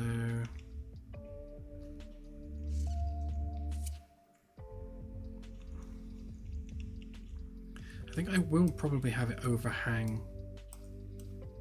the join in there, so that it doesn't end like on the line like this. So we'll have this overhang. Yeah, I think we'll have it overhang and come back in, but also come in at the bottom as well, because it's easier to stand in front of if it's kind of coming down a bit at the front. And then we want to, I guess, have the entire top piece as like a solid unit, and then have some kind of like angular design under each one to make it so that each individual space where you stand is like a separate unit. And then we need basically openable cupboard doors, or just a hatch on each one, so that when we do the soap refill things, we've got somewhere we can put them, because obviously that's going to eventually be a maintenance job.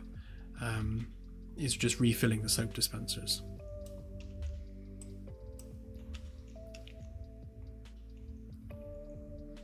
Okay.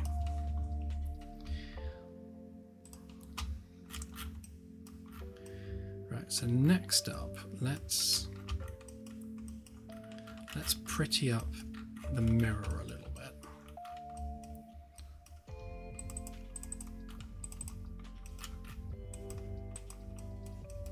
So we grab those four corners, and we will add maybe a 20 centimeter. Oh, that's a bit too big. Let's make it 15.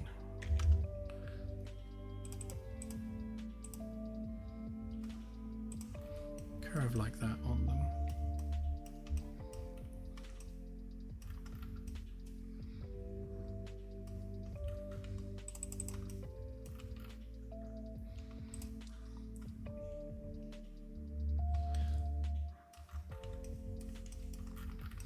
Okay, and then on the back side, let's bring that in. Say 5, and take that all the way to there. So ideally,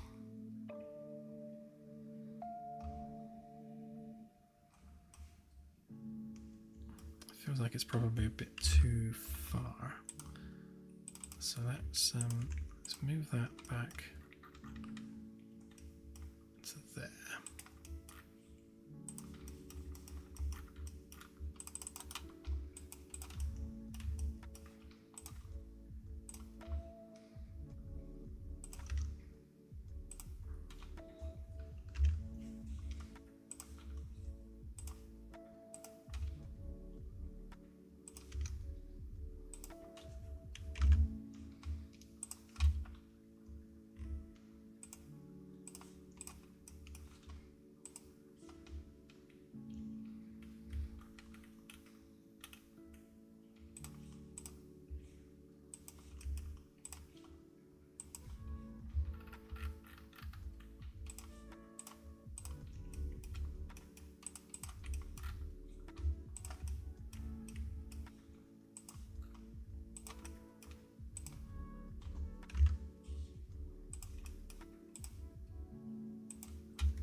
So we've got the mirror there with like a black surround, and then behind it we've got embedded lighting, so that should just create the glow.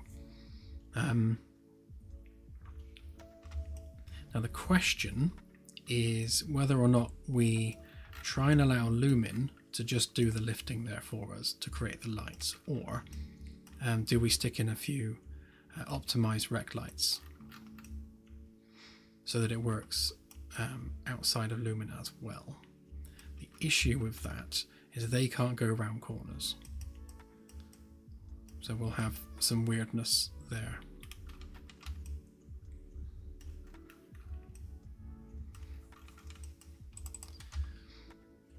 Yeah, well, if if we round this off, it used to be the case that when you clicked the offset, that came pre-highlighted, so you could just type.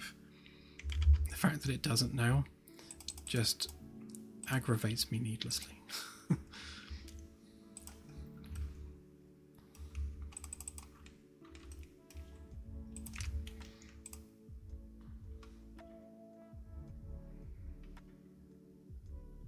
Yeah, because we can indent that a little bit.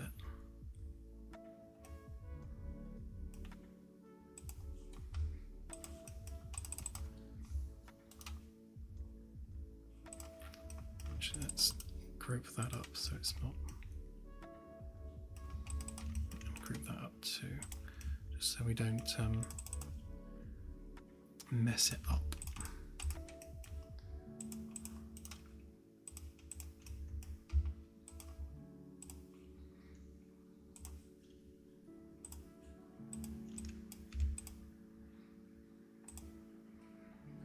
So that's like literally a 1 millimeter kind of micro bevel around the outside.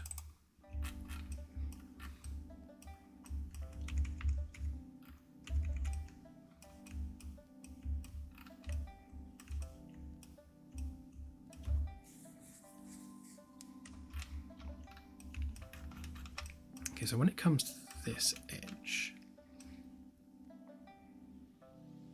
I mean, what we can do, because we've already got a curve here.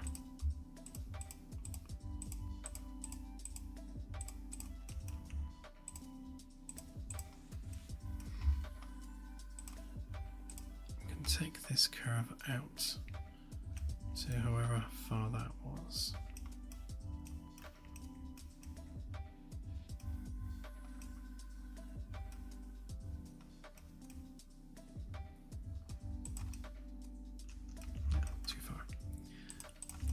To measure it by hand. So we're going 15. Okay, so if we measure that 15 out, then technically that's our curve, so that we can actually bring this 60-degree angle in from the edge of the curve here.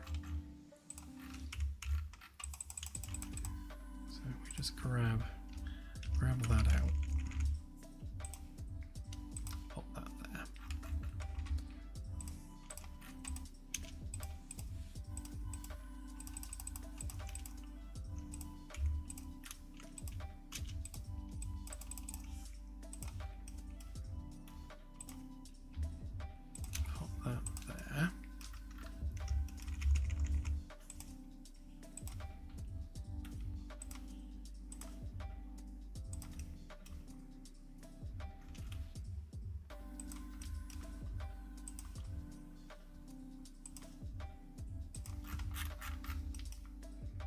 Yeah, then we can just chop that off like that.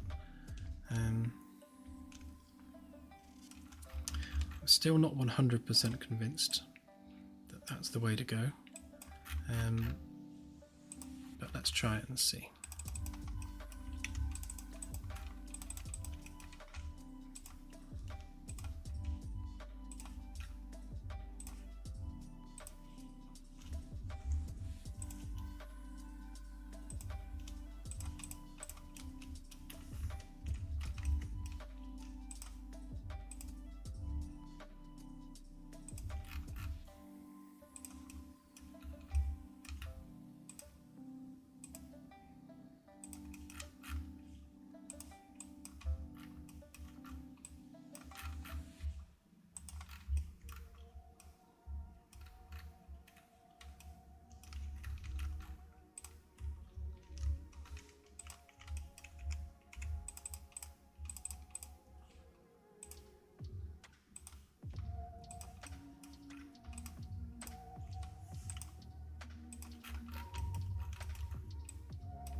does create some weird geometry there.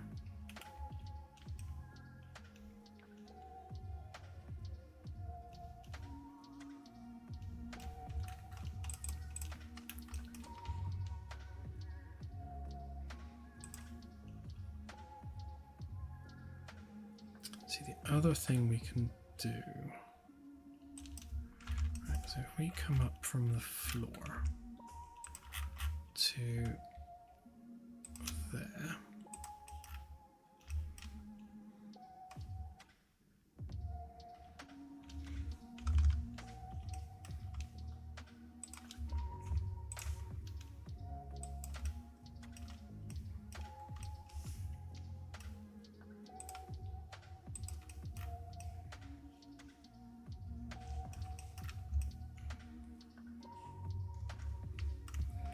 yeah, because whatever we do here, it's going to be at odds with this here.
Yeah, I think which way you do it, it's different.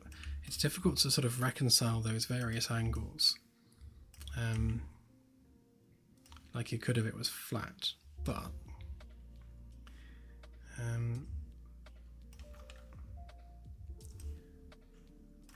we don't want. Well, unless I make the sink unit smaller, which is entirely doable.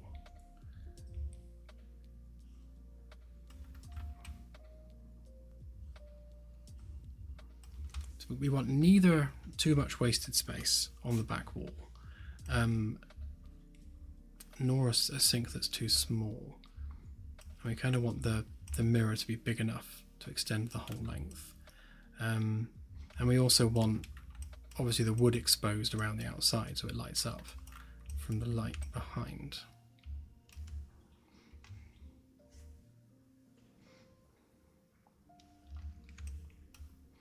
Yeah, just need to get the design right on the back, that's all. I mean, what we could do is just keep this panel straight, like that. And then on this side, we can just come across and eat into this panel a bit more.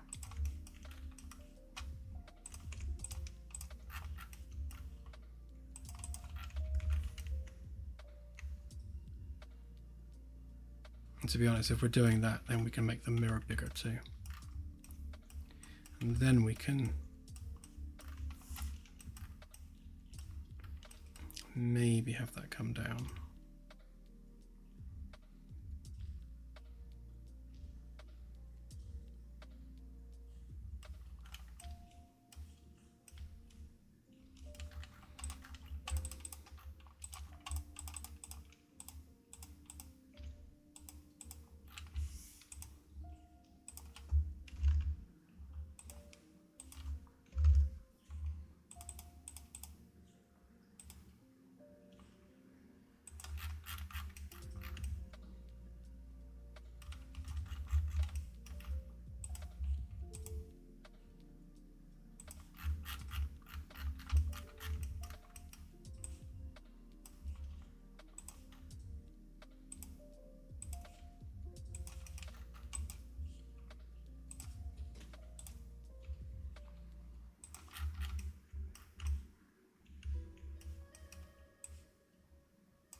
Yeah, something like that maybe.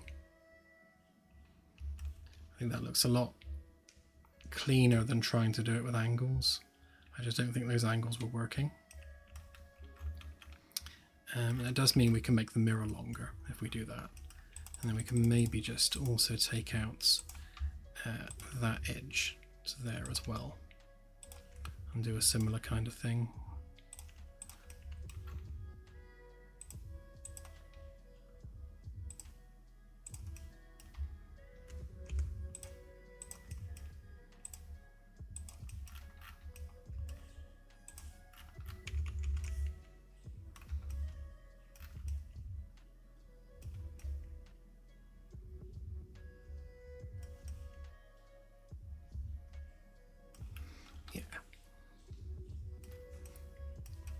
Do it actually, because if we maintain that same gap,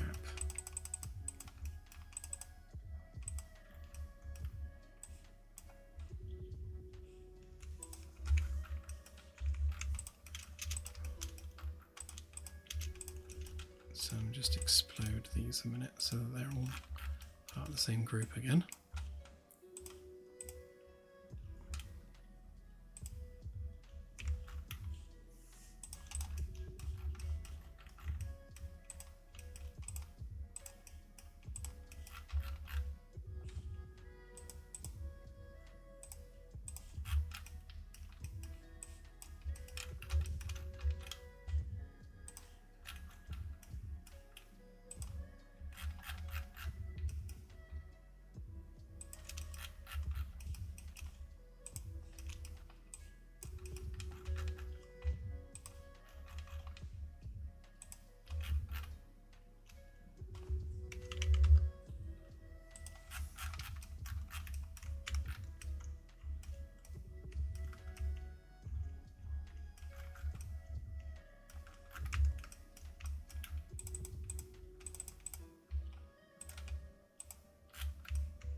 Making sure these are lined up the same distance away.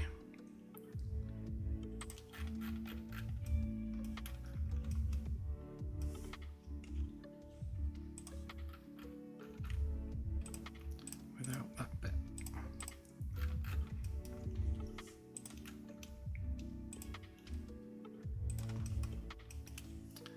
That's better.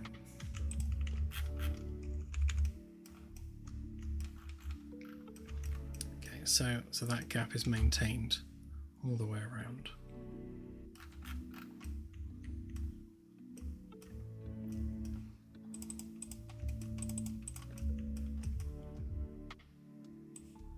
Okay, we just need to copy that over to the other side.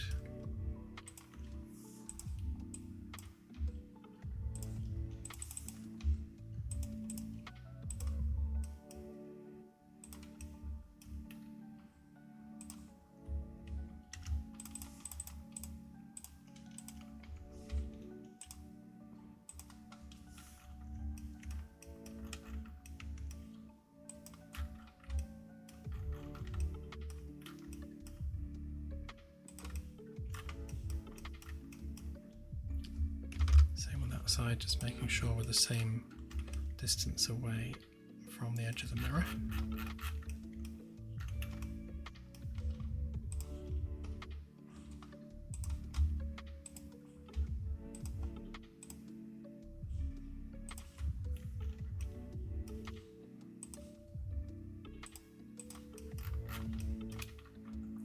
For the sake of keeping that clean, if I just grab just that one single edge.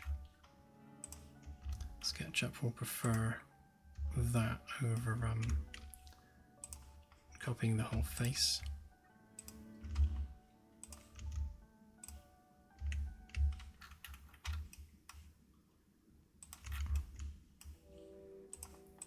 Okay, and then we can just push that back then.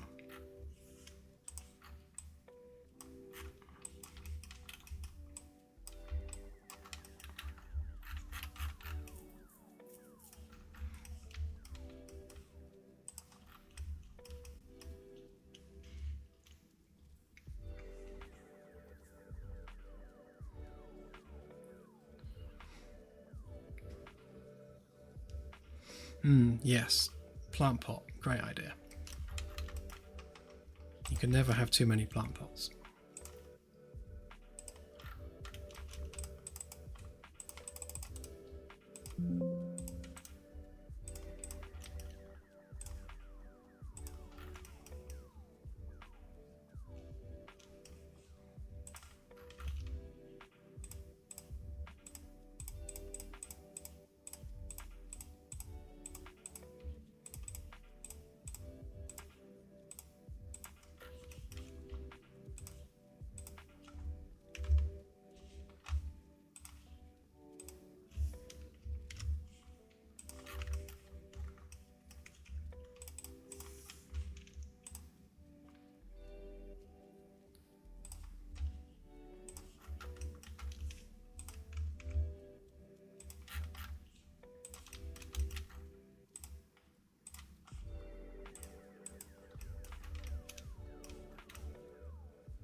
Okay, yeah, so I think that's basically the shape we're going for. And then we just need to like properly design that. And I think what I'll do is I'll make this a sub D mesh so that we're not having to fight sketch up with all the complex curve intersections, because there's going to be a lot of weird curve joins on this. Right, let's just export that and see what it looks like.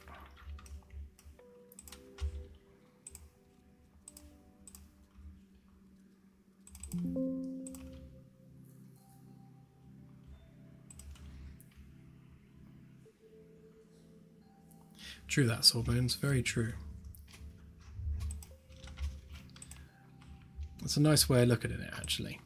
Turns it into happiness and CO2. I agree.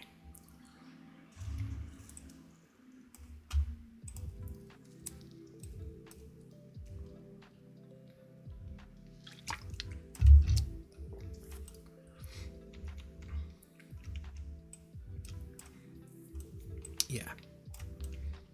I think that was definitely the way to go with it. I'm questioning this curve. I mean, it's definitely the same curve because we took it from this face, but it doesn't look like the same curve, even though it is. Weird.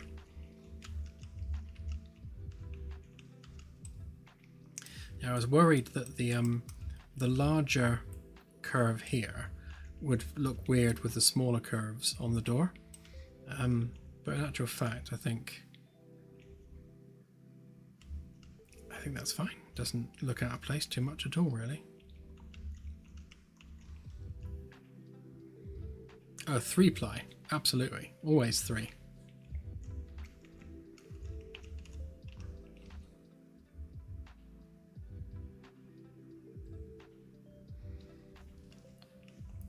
Each individual unit will have a soap canister underneath.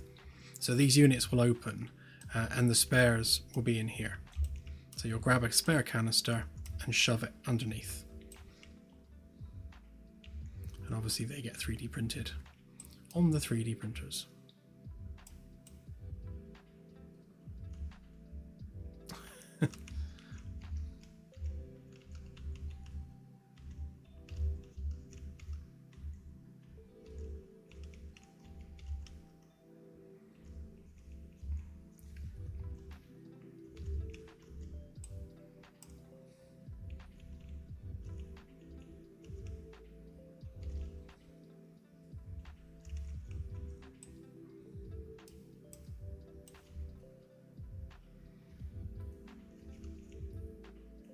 Yeah, I see what you're saying, and it does look too big, but I think it's because of the offset, because of the depth offset there, because the curve on the outside I took from this curve here, although now that you're saying that, I did move it, so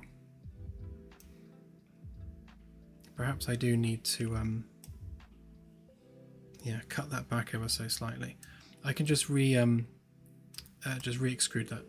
that curve.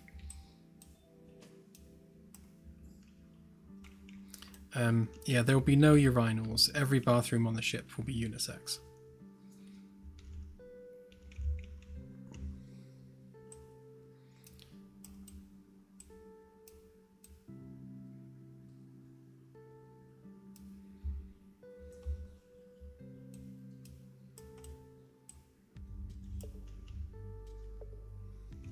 Yeah, well, let's do that backlight now, actually. So if I just give it the white LED for now, and then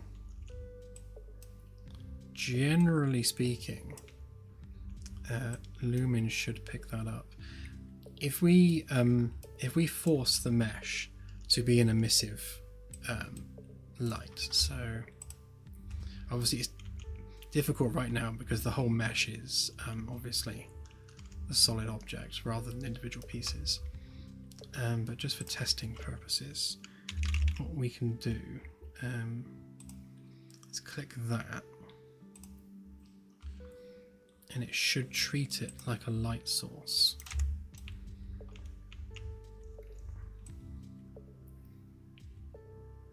But it's, I imagine it's going to be screen spacing that a fair bit.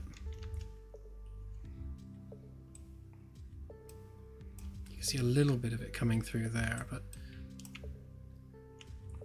like hidden LED strips like that don't play well with Lumen. Like if you can see them, then it will work, but if you can't see them, then it's difficult for them to cast the light. Let's give it a different light color. Let's just go with yellow. Oh, do I already have a yellow? Oh, I do have a yellow.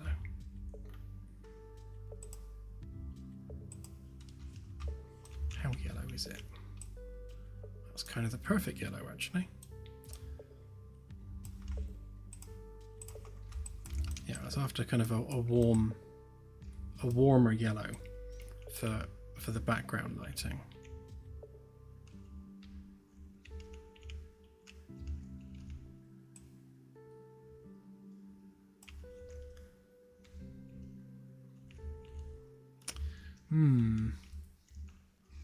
I do think we're going to need separate lights on that, though.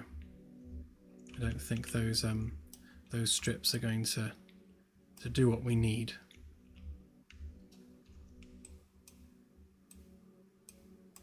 Because if we turn off that and that,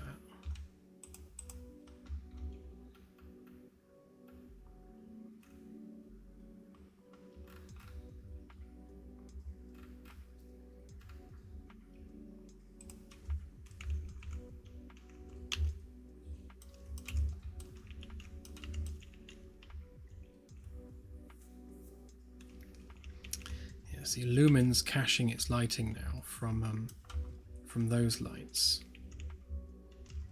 which doesn't help.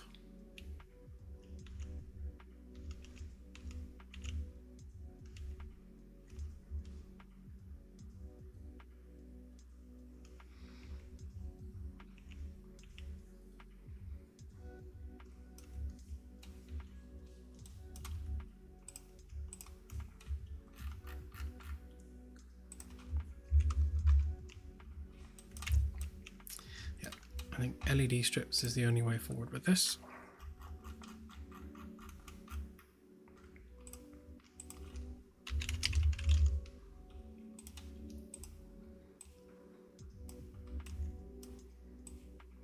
Because these will be guaranteed to cast light.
Kind of need to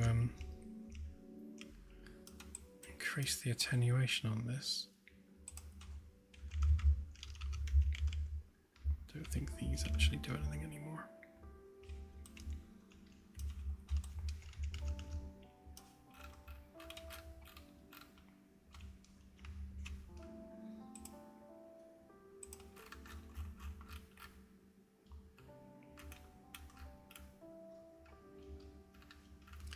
So I set these ones up to pick up the color of the alert lighting on the ship.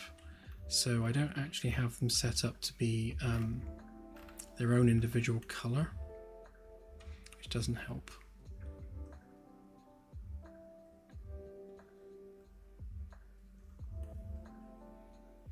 Yeah, I think what I'll do is I'll make a new one of these that can be any color we want it to be, independent of the ship's alert lighting. But it would look something like that. So lighting wise, you're going to get that light casting upward. Then we need to make sure we adjust the attenuation radius so that it does that, but also keep the barn door angle really confined so that it only shines up and not outward. Otherwise you're going to see it causing issues on the other side of the wall.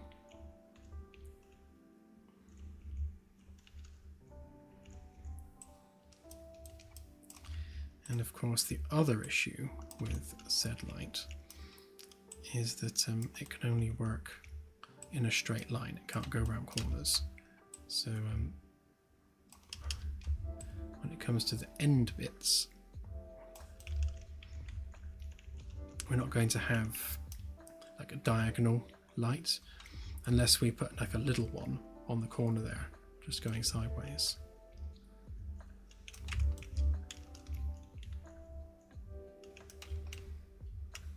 Yeah, but same again, you'll get that glow coming from behind. The reason that you're only seeing it stretch that far is because of the limitation on the attenuation radius. But the greater the attenuation radius you give it, obviously the more that the light can bleed further than you want it to.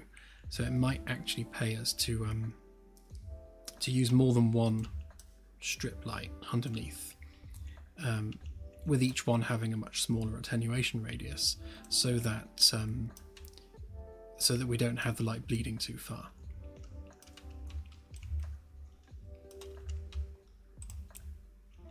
So like with this one, for example, if we were to stick that back down to 1 meter, then we'd have more than one of them.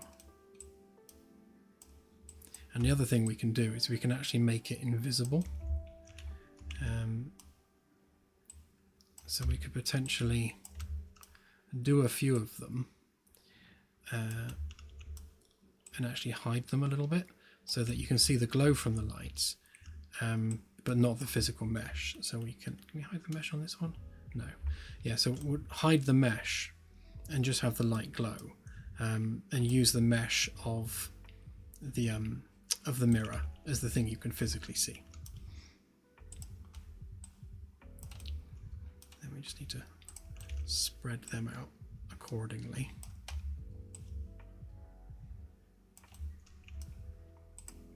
With as little overlap as possible.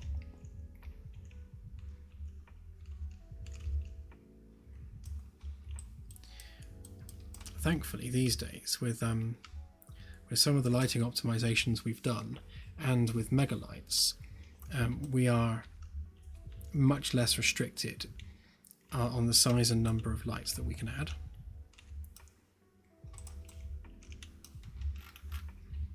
Which artistically is really good. It means we get to really like do the vision we want to do without worrying too much about the performance impact of it. But yeah, so tune them up, make them performance. And the nice thing is as well, when we chamfer the edges all the way along here, because that'll be a curved edge, it will pick up the light as well. So you'll see that glow all the way around, and we'll give it that kind of nice sort of golden color rather than the blue. And then I guess we'll also hook that up to the alert system, so it will respond to alert lighting, but on condition normal it'll go back to its normal yellow color. And I suppose we could do an alert ring around here as well. Just add a bit more detail on the ceiling maybe. And we could do that the same, actually. We could use the same kind of golden light up in the ceiling, which again will respond to alert conditions as needed. Let's just see what this looks like on the side.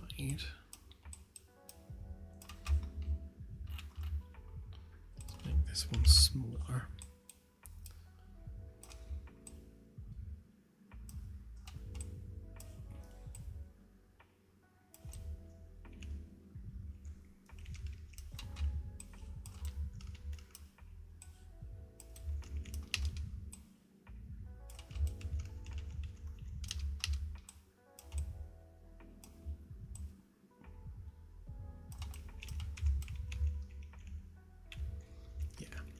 So you can see the problem we've got here, whereby because we haven't got light going sideways, we'd need a little strip just there on the corners to give us that kind of corner glow that we'd be after. But the way that that we've set up the optimization is that each one of these lights, it creates a mesh that you can't see, equal to the attenuation radius of the light. So this particular light, the attenuation radius is the blue sphere. So beyond that blue sphere, the light has absolutely no impact on the world. So if you can't see that blue sphere, then that light shouldn't be rendered. And that's how we've got that set up. Now the caveat to that is if the light's round a corner, it's not going to be casting reflections or specular highlights from around the corner if you can't see the light. But that's kind of that trade-off. So by having it so that, very simply, if you cannot physically see the attenuation radius, i.e. the impact that light has on the world, then it costs nothing at all. It can just sit there in a non-render state. So when you look this way, in fact, if you stand at the front of the bridge and look up, practically no lights are being rendered in the game at all. Which is why if you kind of stand and look up on the bridge, you'll find your frame rate goes up quite a lot. It's because all the lights suddenly turn off. I mean, we can do the same, obviously, with these lights in here. So that when you're not in this room, obviously right now, the attenuation radius, again, is this blue circle. So if you cannot physically see that blue circle, i.e. from here, then that light is not turned on. So from outside in the corridor, all the lights in that room cost nothing because they're not rendering. As soon as a door opens, then obviously you then get the cost of those lights. And that's how we're keeping cost down as much as we can. Okay, so I think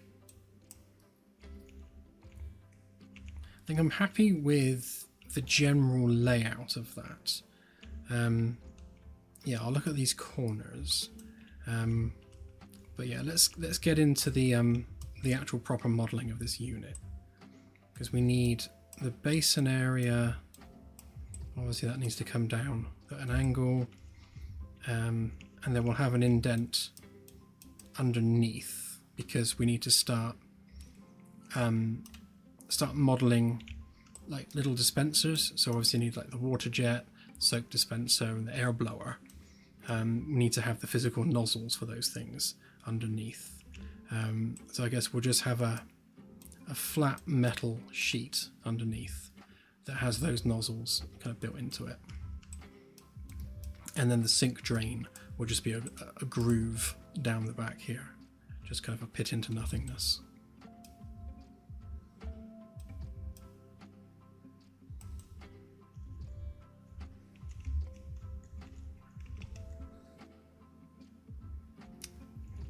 But yeah, definitely getting somewhere.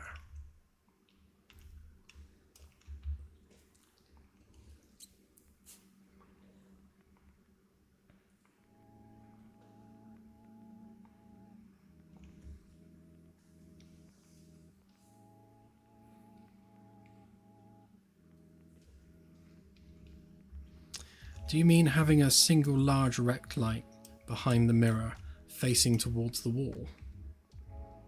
Because yes, you could do that. The problem with that is that they're shadow casting, so you'd have to set the mirror geometry to cast no shadows in order for that to not cause an issue. But it's fine. We can accomplish what we need to accomplish with just some hidden rect lights behind there, and that will do the job. And it's not going to be too much of a bother to put a diagonal one just on the corner there. Obviously, we'll space them and size them so that we don't get the little hot spots where the lights overlap. So it'll end up with a nice clean glow around the outside. It'd be nice to have those yellow strips elsewhere as well. I really kind of wanted them up in the ceiling, so that there's a glow behind the white panel, but I think we're kind of limited. We're limited height-wise because of the framework, but I could always chop into that a little bit and kind of break our rules slightly. Because the white panel's all the way back here, so we'd have to either make that smaller or take up more of that space.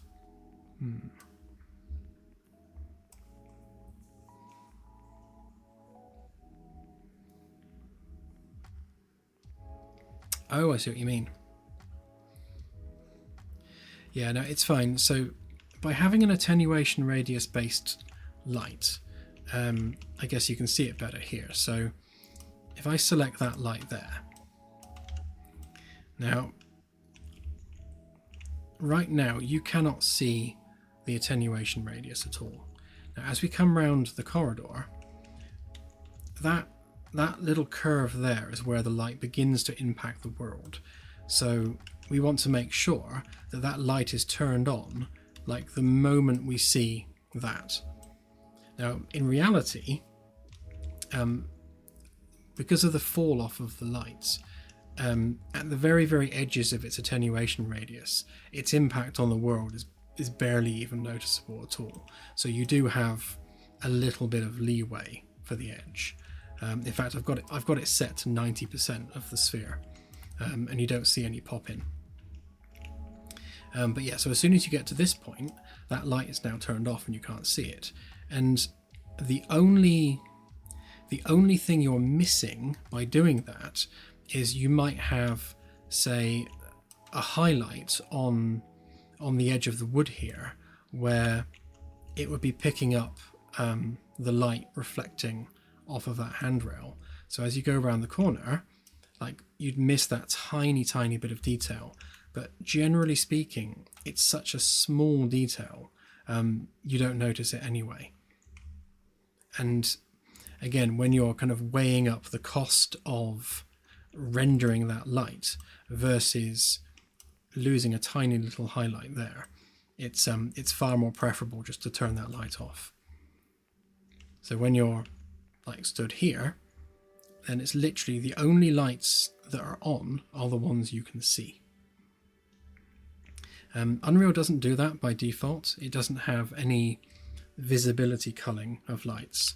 It uses screen size instead. So as soon as the lights reach a certain size on screen, as in they're so small as to be pointless, then it will turn them off. But because we're rendering a starship that has literally thousands of lights per deck, we need something a lot more aggressive than that. So that's why I put that together using the attenuation spheres. It's a simple approach, but it does the job. It means that we get to literally have hundreds of thousands of lights all over the ship, and most of them are never costing anything because they're completely out of view. And we also use deck awareness as well. So as soon as we're on B deck, none of the lights on A deck are even checking to see whether they should be drawn. So they stop ticking, they stop running checks, they don't care where the player is, because each and every light has this visible from decks check. And some of them, like this one, has got A and B deck, because if you're coming up the stairs, then you want to see the light as you're coming up the stairs. So lights that are in stairwells like this like these ones, for example, you'll find that we've got them set to multiple deck visibility, so B and C deck.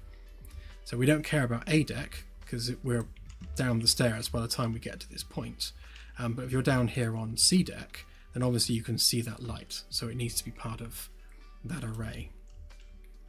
But yeah, so we have both deck-based and visibility-based culling for lights.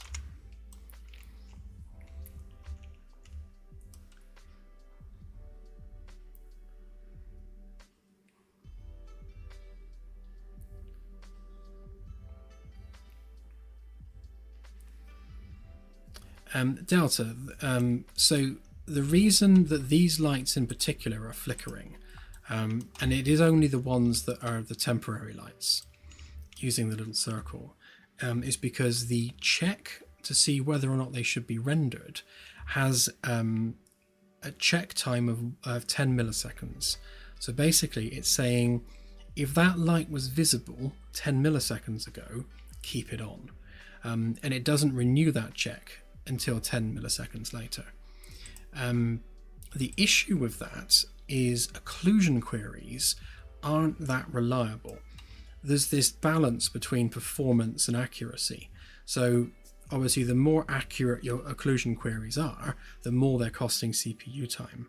So there's kind of a balance there. So what we need to do is increase that time to maybe a second.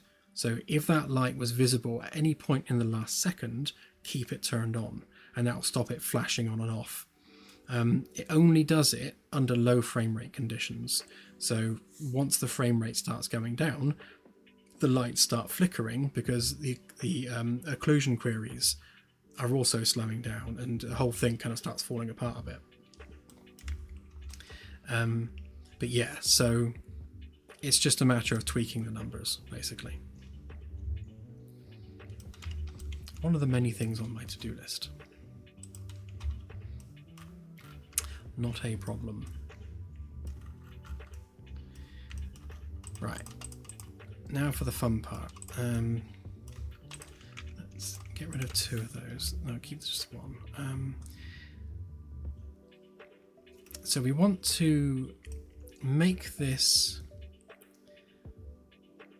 nice and smooth without losing too much of its geometry. So if we make sure again that this is a component, yes it is. So we bring that across here so we can work on it in isolation. I guess one thing we want to do is remove those bits, and we'll add it to that group for now.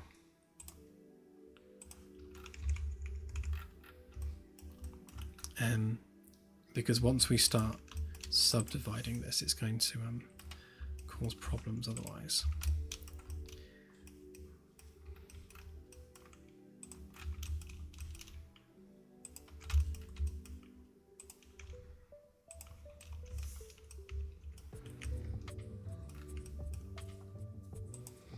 So I think we'll come down maybe 10 from there. So let's get rid of those bits.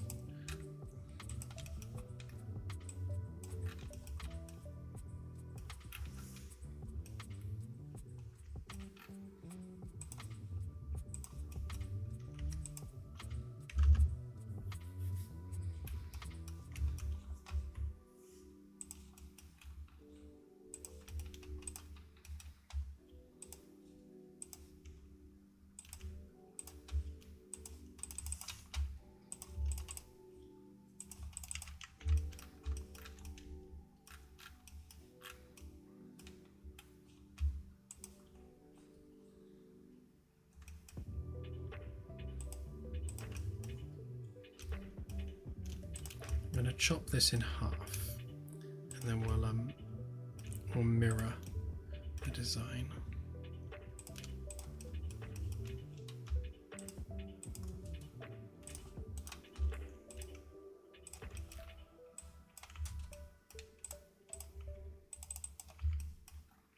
Just to make sure we keep this open-ended on this side so that it doesn't mess with the subdivision too much.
Don't worry, there'll be plenty of opportunity to curve in a minute.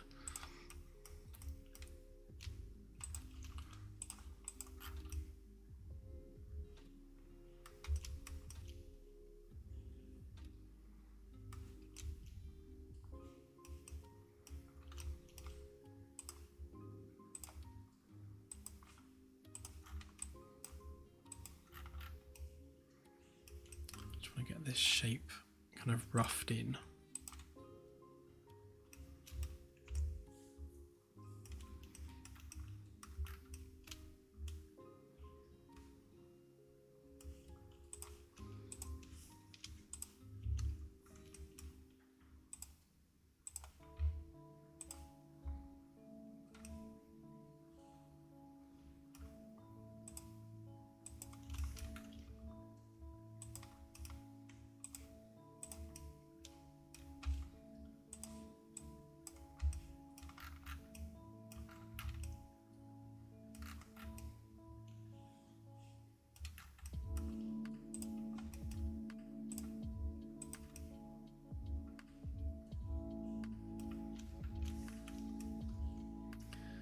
This is going to be fun.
Yeah, something like that, I reckon.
That is true.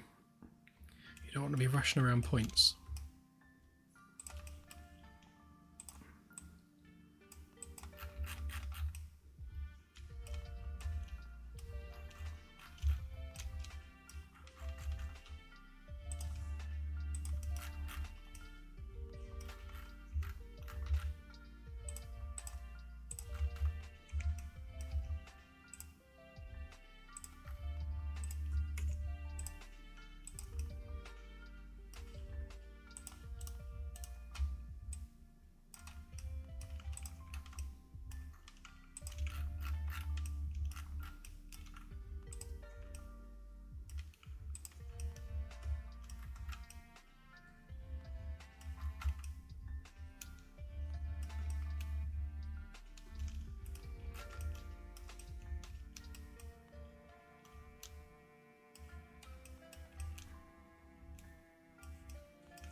Where's the thing I'm looking for?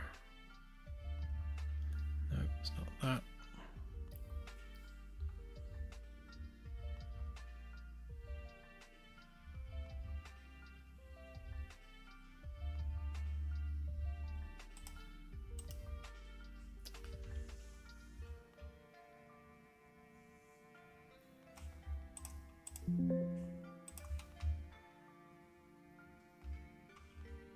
Ah, there. That's what I wanted.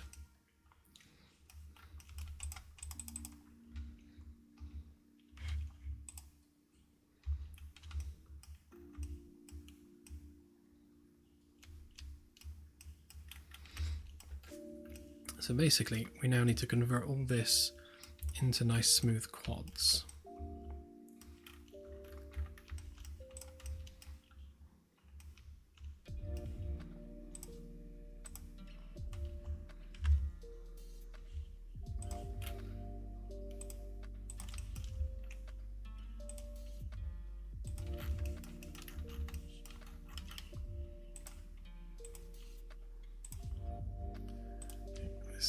Angle doesn't matter because it's going to be an open end.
to some way of getting rid of this polygon here. Try and turn that into a quad somehow.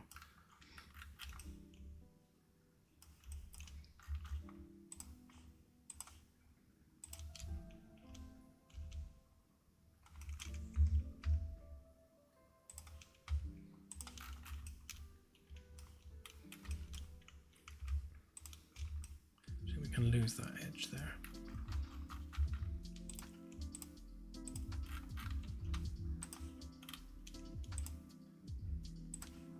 It's never going to be visible, so it can just go down like that.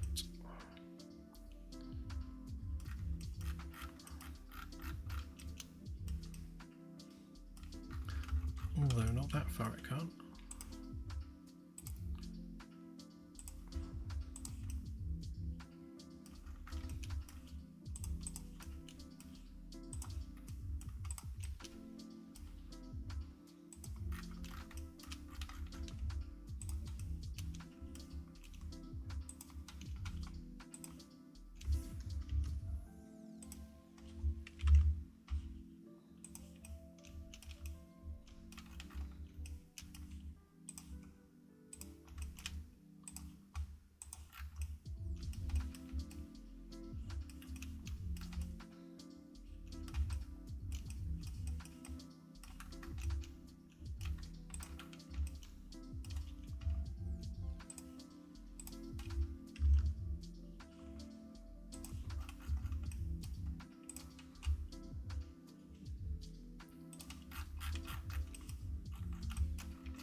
What I'll do to begin with is just offset all the edges, and then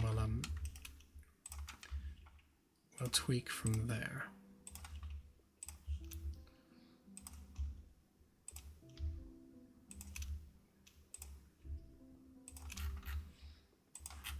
Because ultimately we want something nice and kind of befitting a luxury bathroom.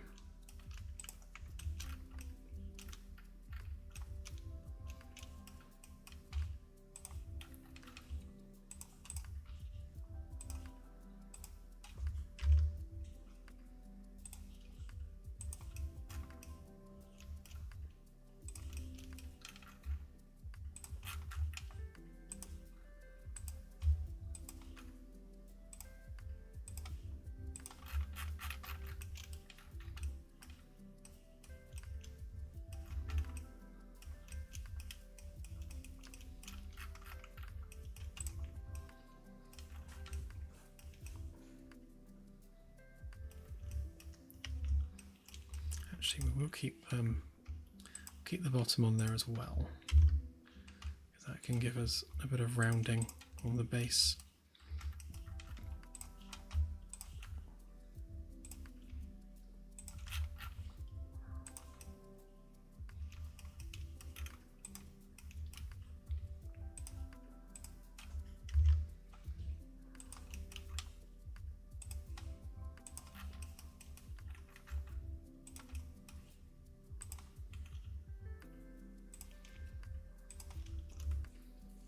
Oh, have a good one, CSI.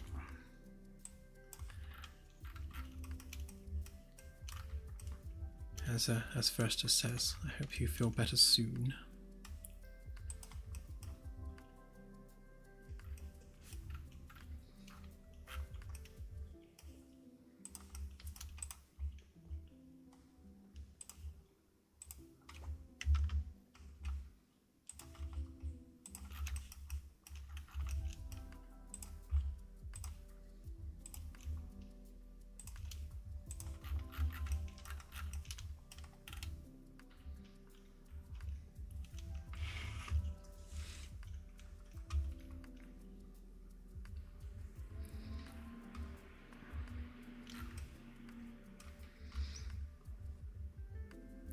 Okay, so let's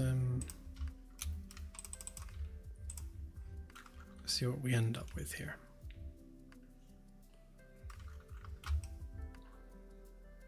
A mess is the answer.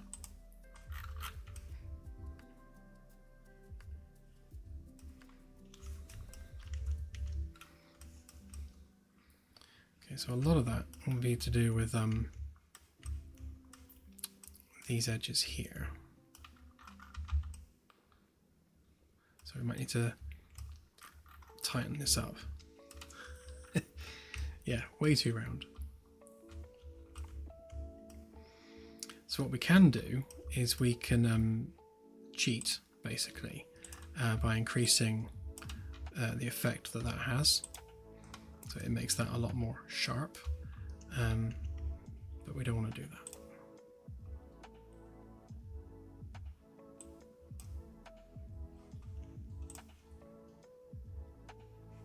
Not that it's going to let me do anything about it now. There we go.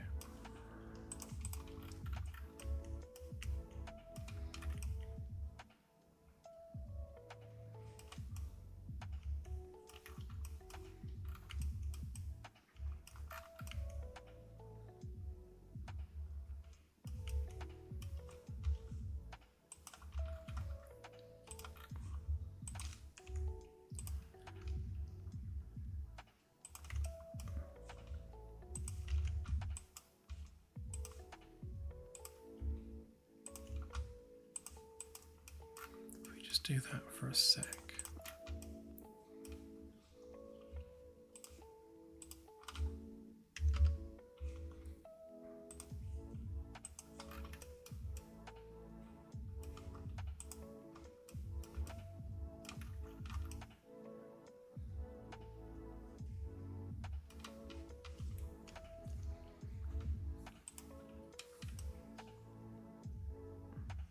Yeah, so those bits there aren't too bad.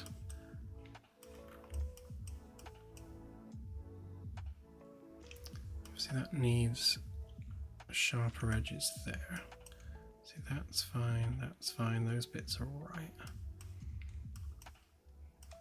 So we need to get control over these edges.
so we need to tighten this curve here.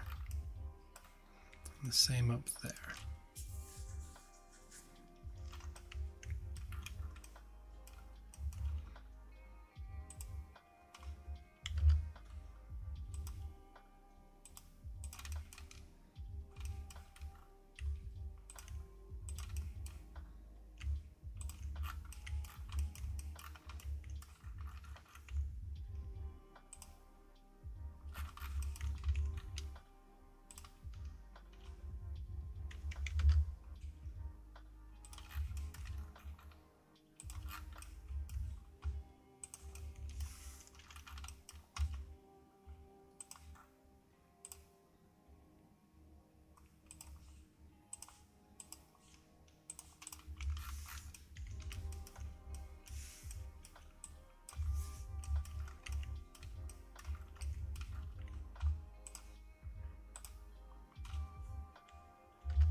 Come on, give me a perpendicular edge. There we go.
Ah, that won't have helped.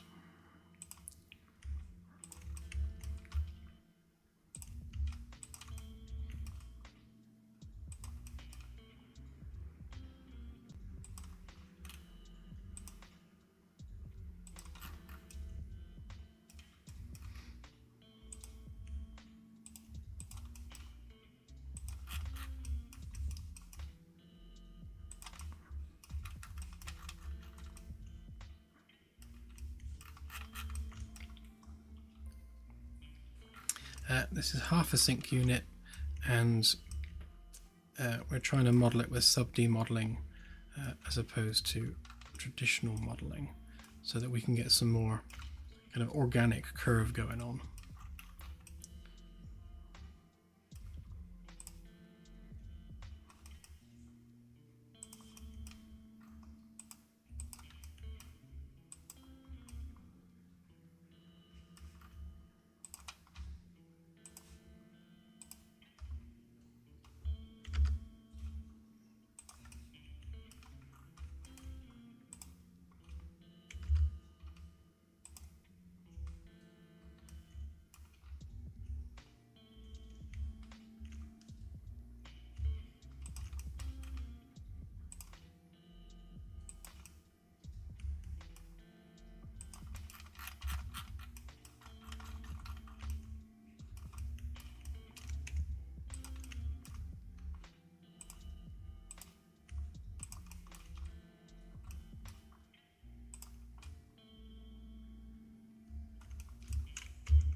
Getting there.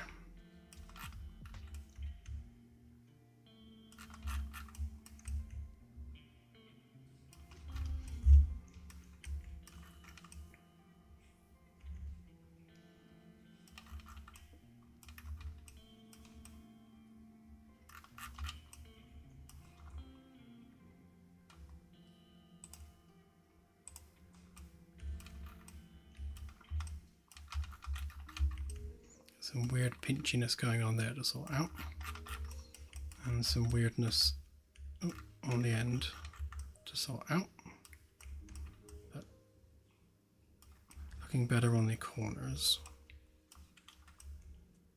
and the drainage holes looking fine at this end.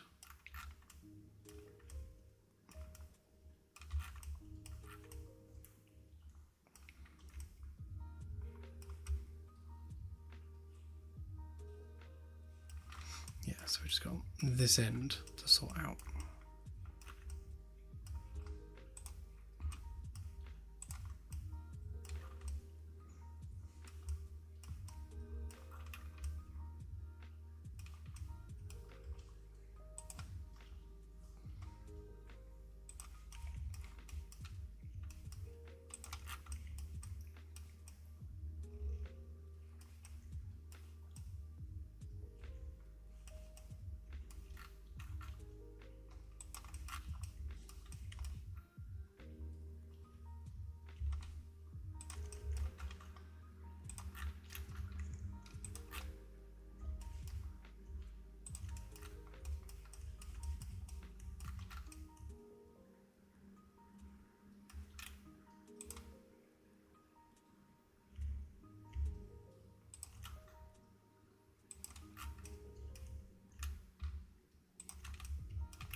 This triangle is going to cause us no end of grief. Let's see if I can get rid of it.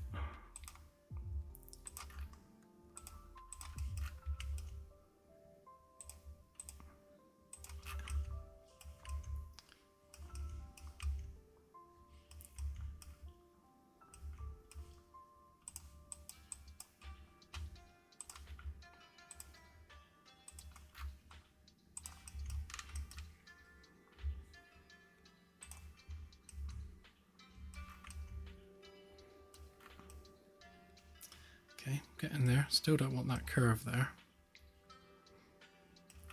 We don't want that to pull in on that edge either.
Not convinced that's going to work.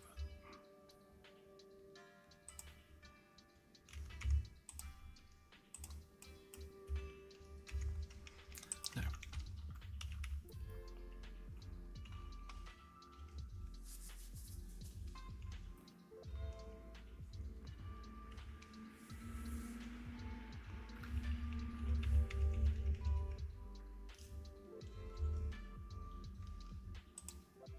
So basically, because we've got all these bits of geometry leading to a point here, what's happening is on the subdivision, obviously it's pulling all that in, which is what we don't want it to do.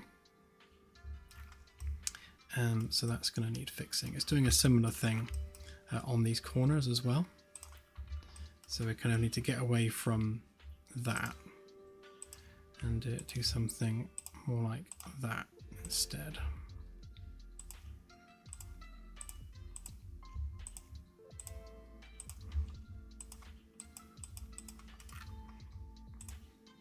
That gives us a much nicer edge.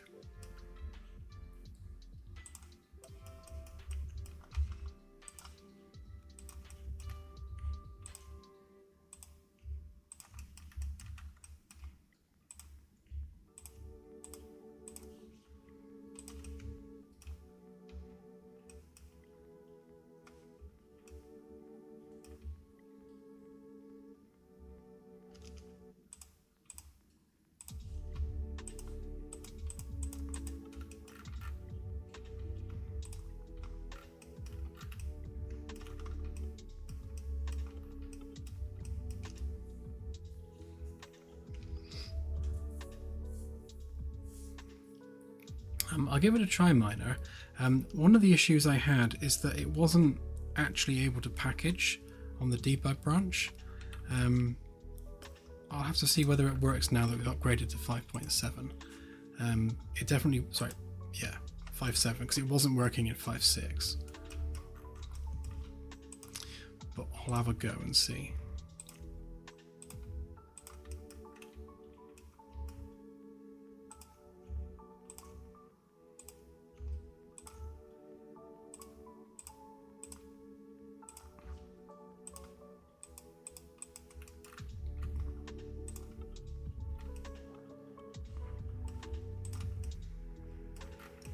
That's better.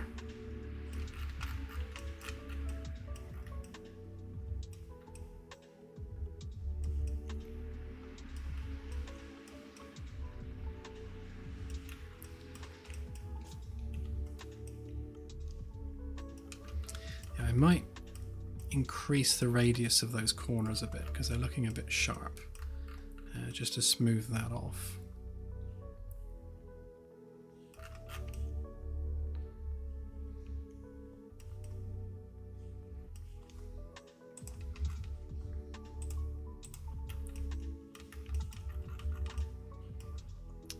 And then we'll do the same thing on this corner as well.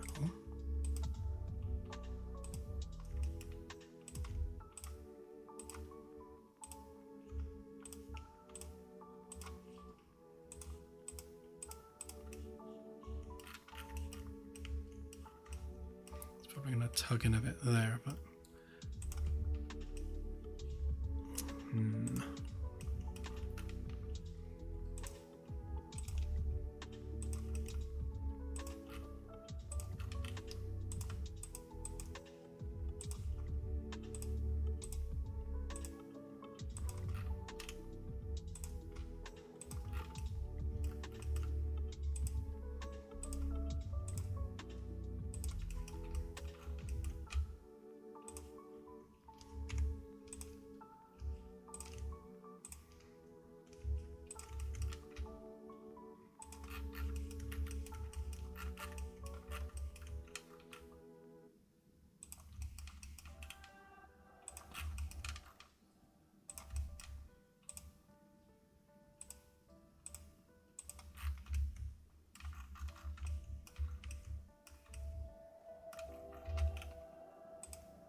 it's always a challenge to try and like increase the amount of edges to control how you want corners to look, whilst at the same time trying to keep the geometry condensed as much as you can.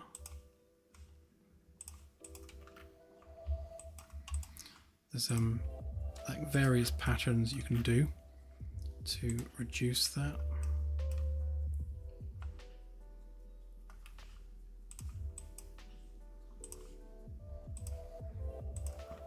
Yep. 1, 2, 1, 2, 3, 4. That's 5, isn't it?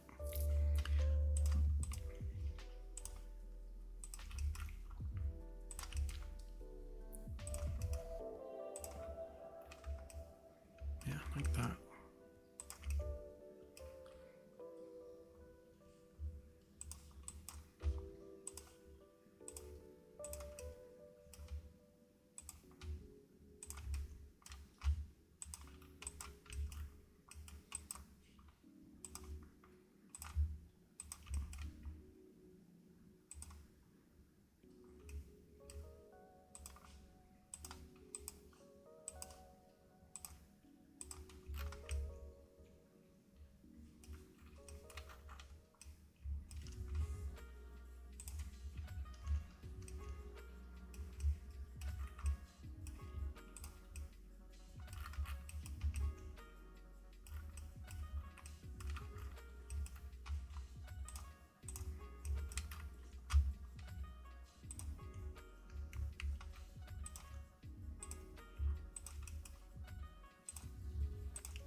That's better. Nice sharp edge.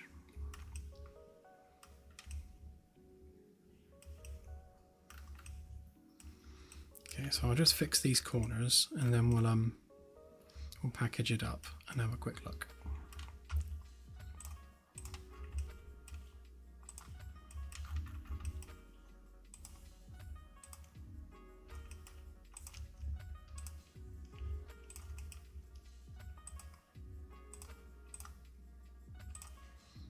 I don't tend to do subdivision modeling very often because I find I can generally get stuff done quicker just with kind of traditional modeling, but sometimes if you want something nice and organic, then it's what you gotta do.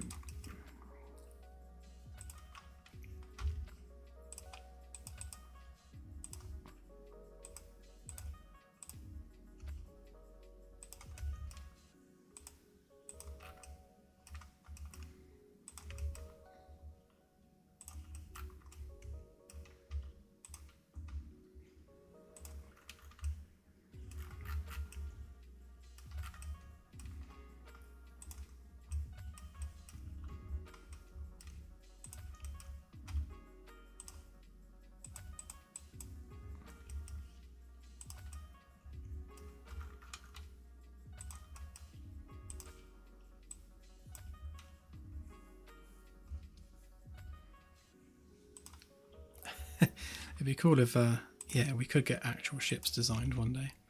That would be very cool.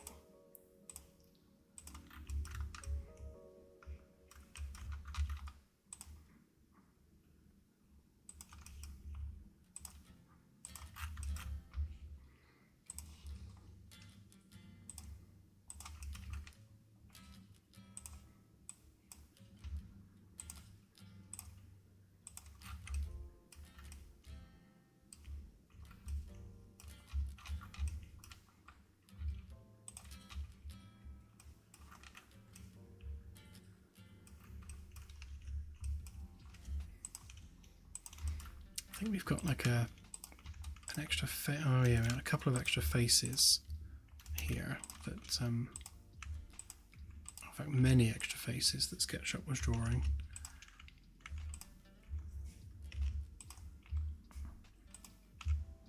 Which didn't help us.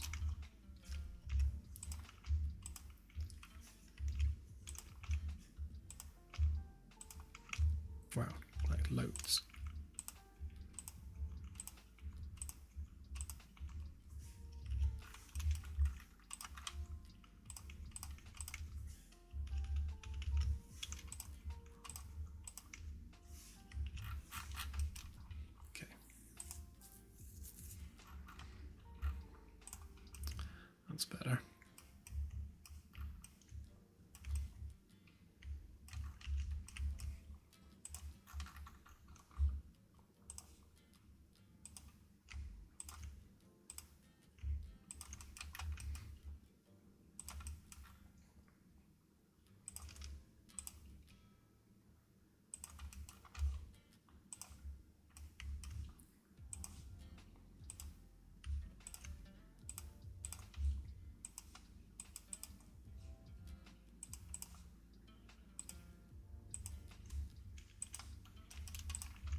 Okay, so this edge is a small nightmare.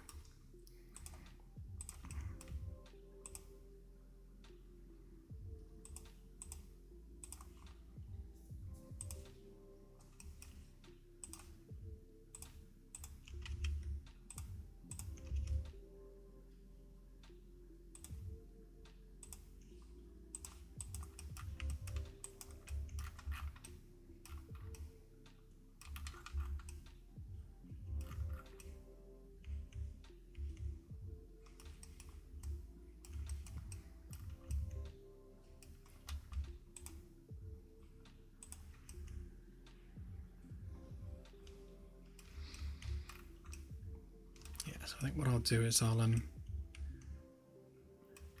increase the radius around here. So if I just move this geometry out a little bit, that would just make that a smoother curve. But that's just kind of like final tweakings. And then we'll just fix this here. Then we'll see what it looks like in Engine.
Okay, it's looking nicer. Hey, Sockbox.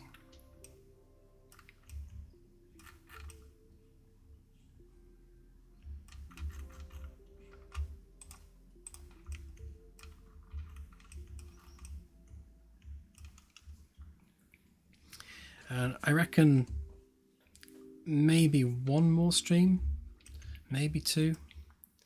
We shall see.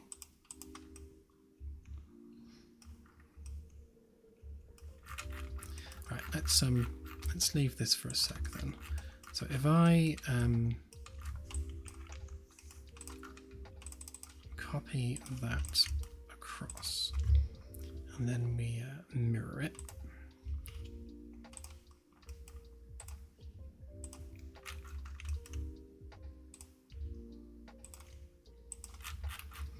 Okay, then we can subdivide the whole thing. Should give us our complete sink unit along with drainage channel at the back. Still needs some tidying up and smoothing off, but generally speaking, something like that. And I think yeah, I think we will definitely round these corners off more. And I definitely want to add some sort of diagonal geometry across there for the individual like cupboard bits. But yeah, in terms of just overall shape, I think we're good for the shape. It just needs beautifying a bit now. Right, if I turn that off and that. We'll give it the same color we gave it before.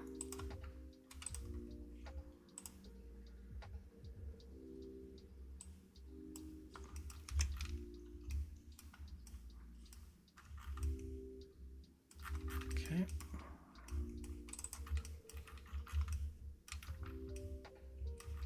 Ah, bad, pinchy, bad. That will need fixing too.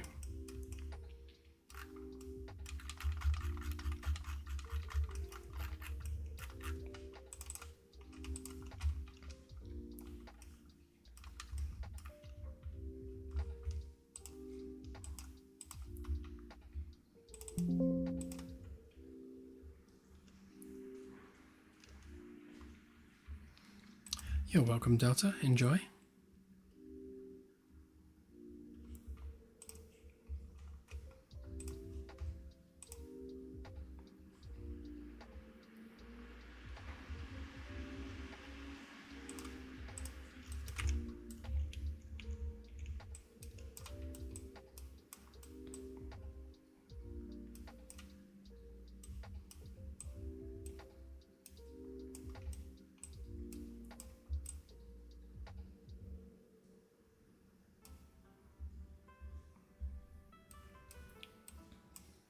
Well, it looks like a sink. I suppose that's a good start.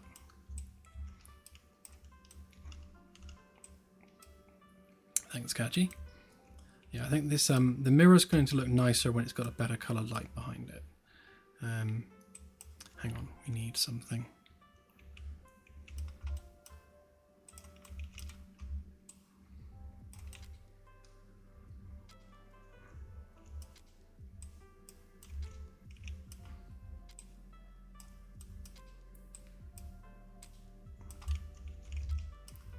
Okay, where on earth did I put that?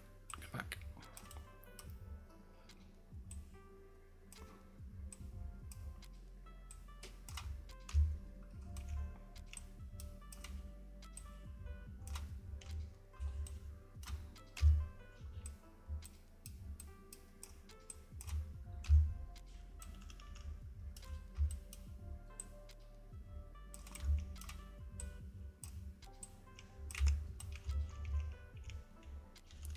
Definitely needed some foliage.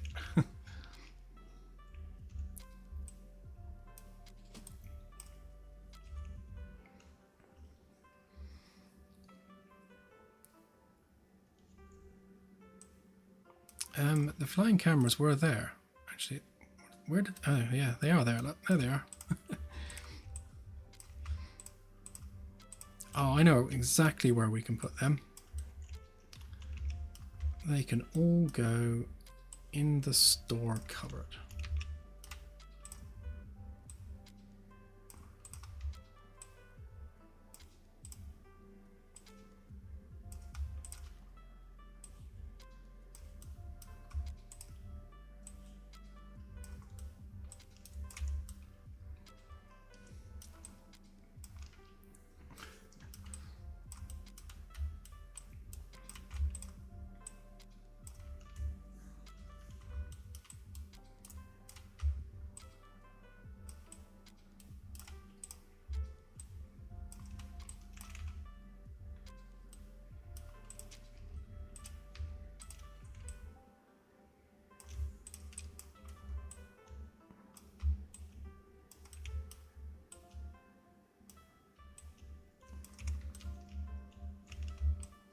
There we go. Gives them somewhere to live for now.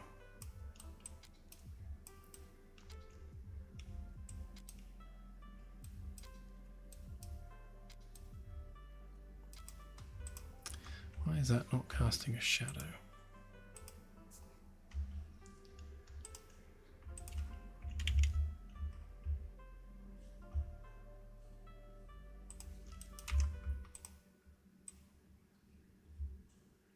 There it is. It's just very faint. Or is that a reflection?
Let's go over a bit more.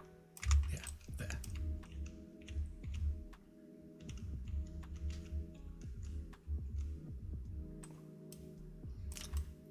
Yeah, now it's looking like a thing.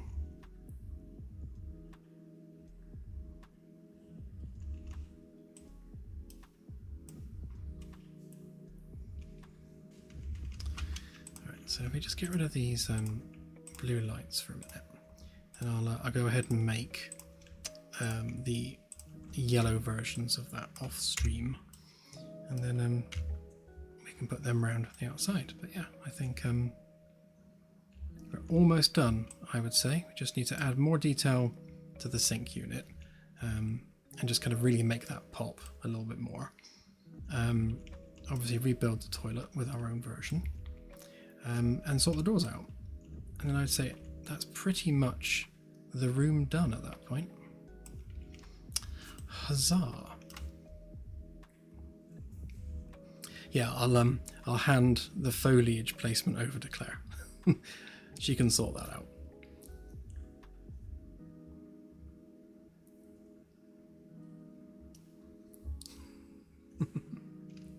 Yeah, Claire needs to get in here with her laptop and sync it to our Git so that she can pull the project. And then she can get as creative as she likes with the plants. Thanks, Madman. Yeah. It'll do, I reckon. Oh yeah, I need to do the symbols underneath here as well. Yeah, so there's a bunch of tweaks we still need to do yet. Oh, actually, I was going to have a look at this, wasn't I? So, so we've got various different profiles for the tone mapper. The default one here looks quite dark. So what I'm going to do, I'm going to take the AGX one as our base, and then I'm going to tweak the post process from there to just give it a bit more contrast, because right now I don't think it's contrasty enough. It looks a little bit flat. But what we can do on here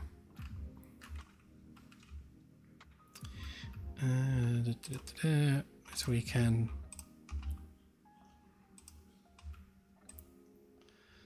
increase the contrast a little bit just to make it pop a little bit more. Yeah, because that was the default. So.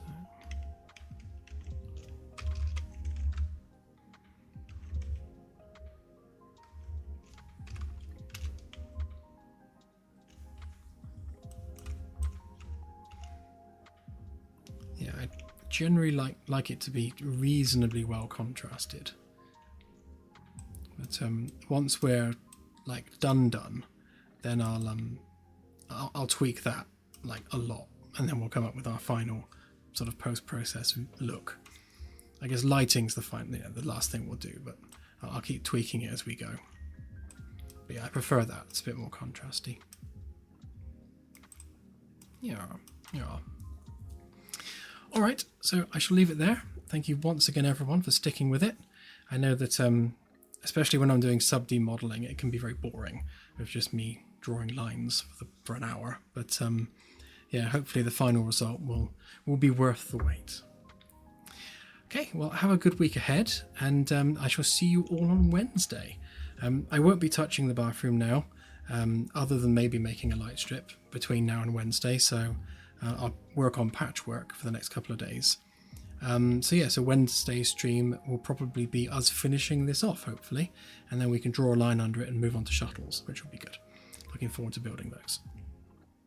All right, have a good week, and I shall see you then. Bye for now.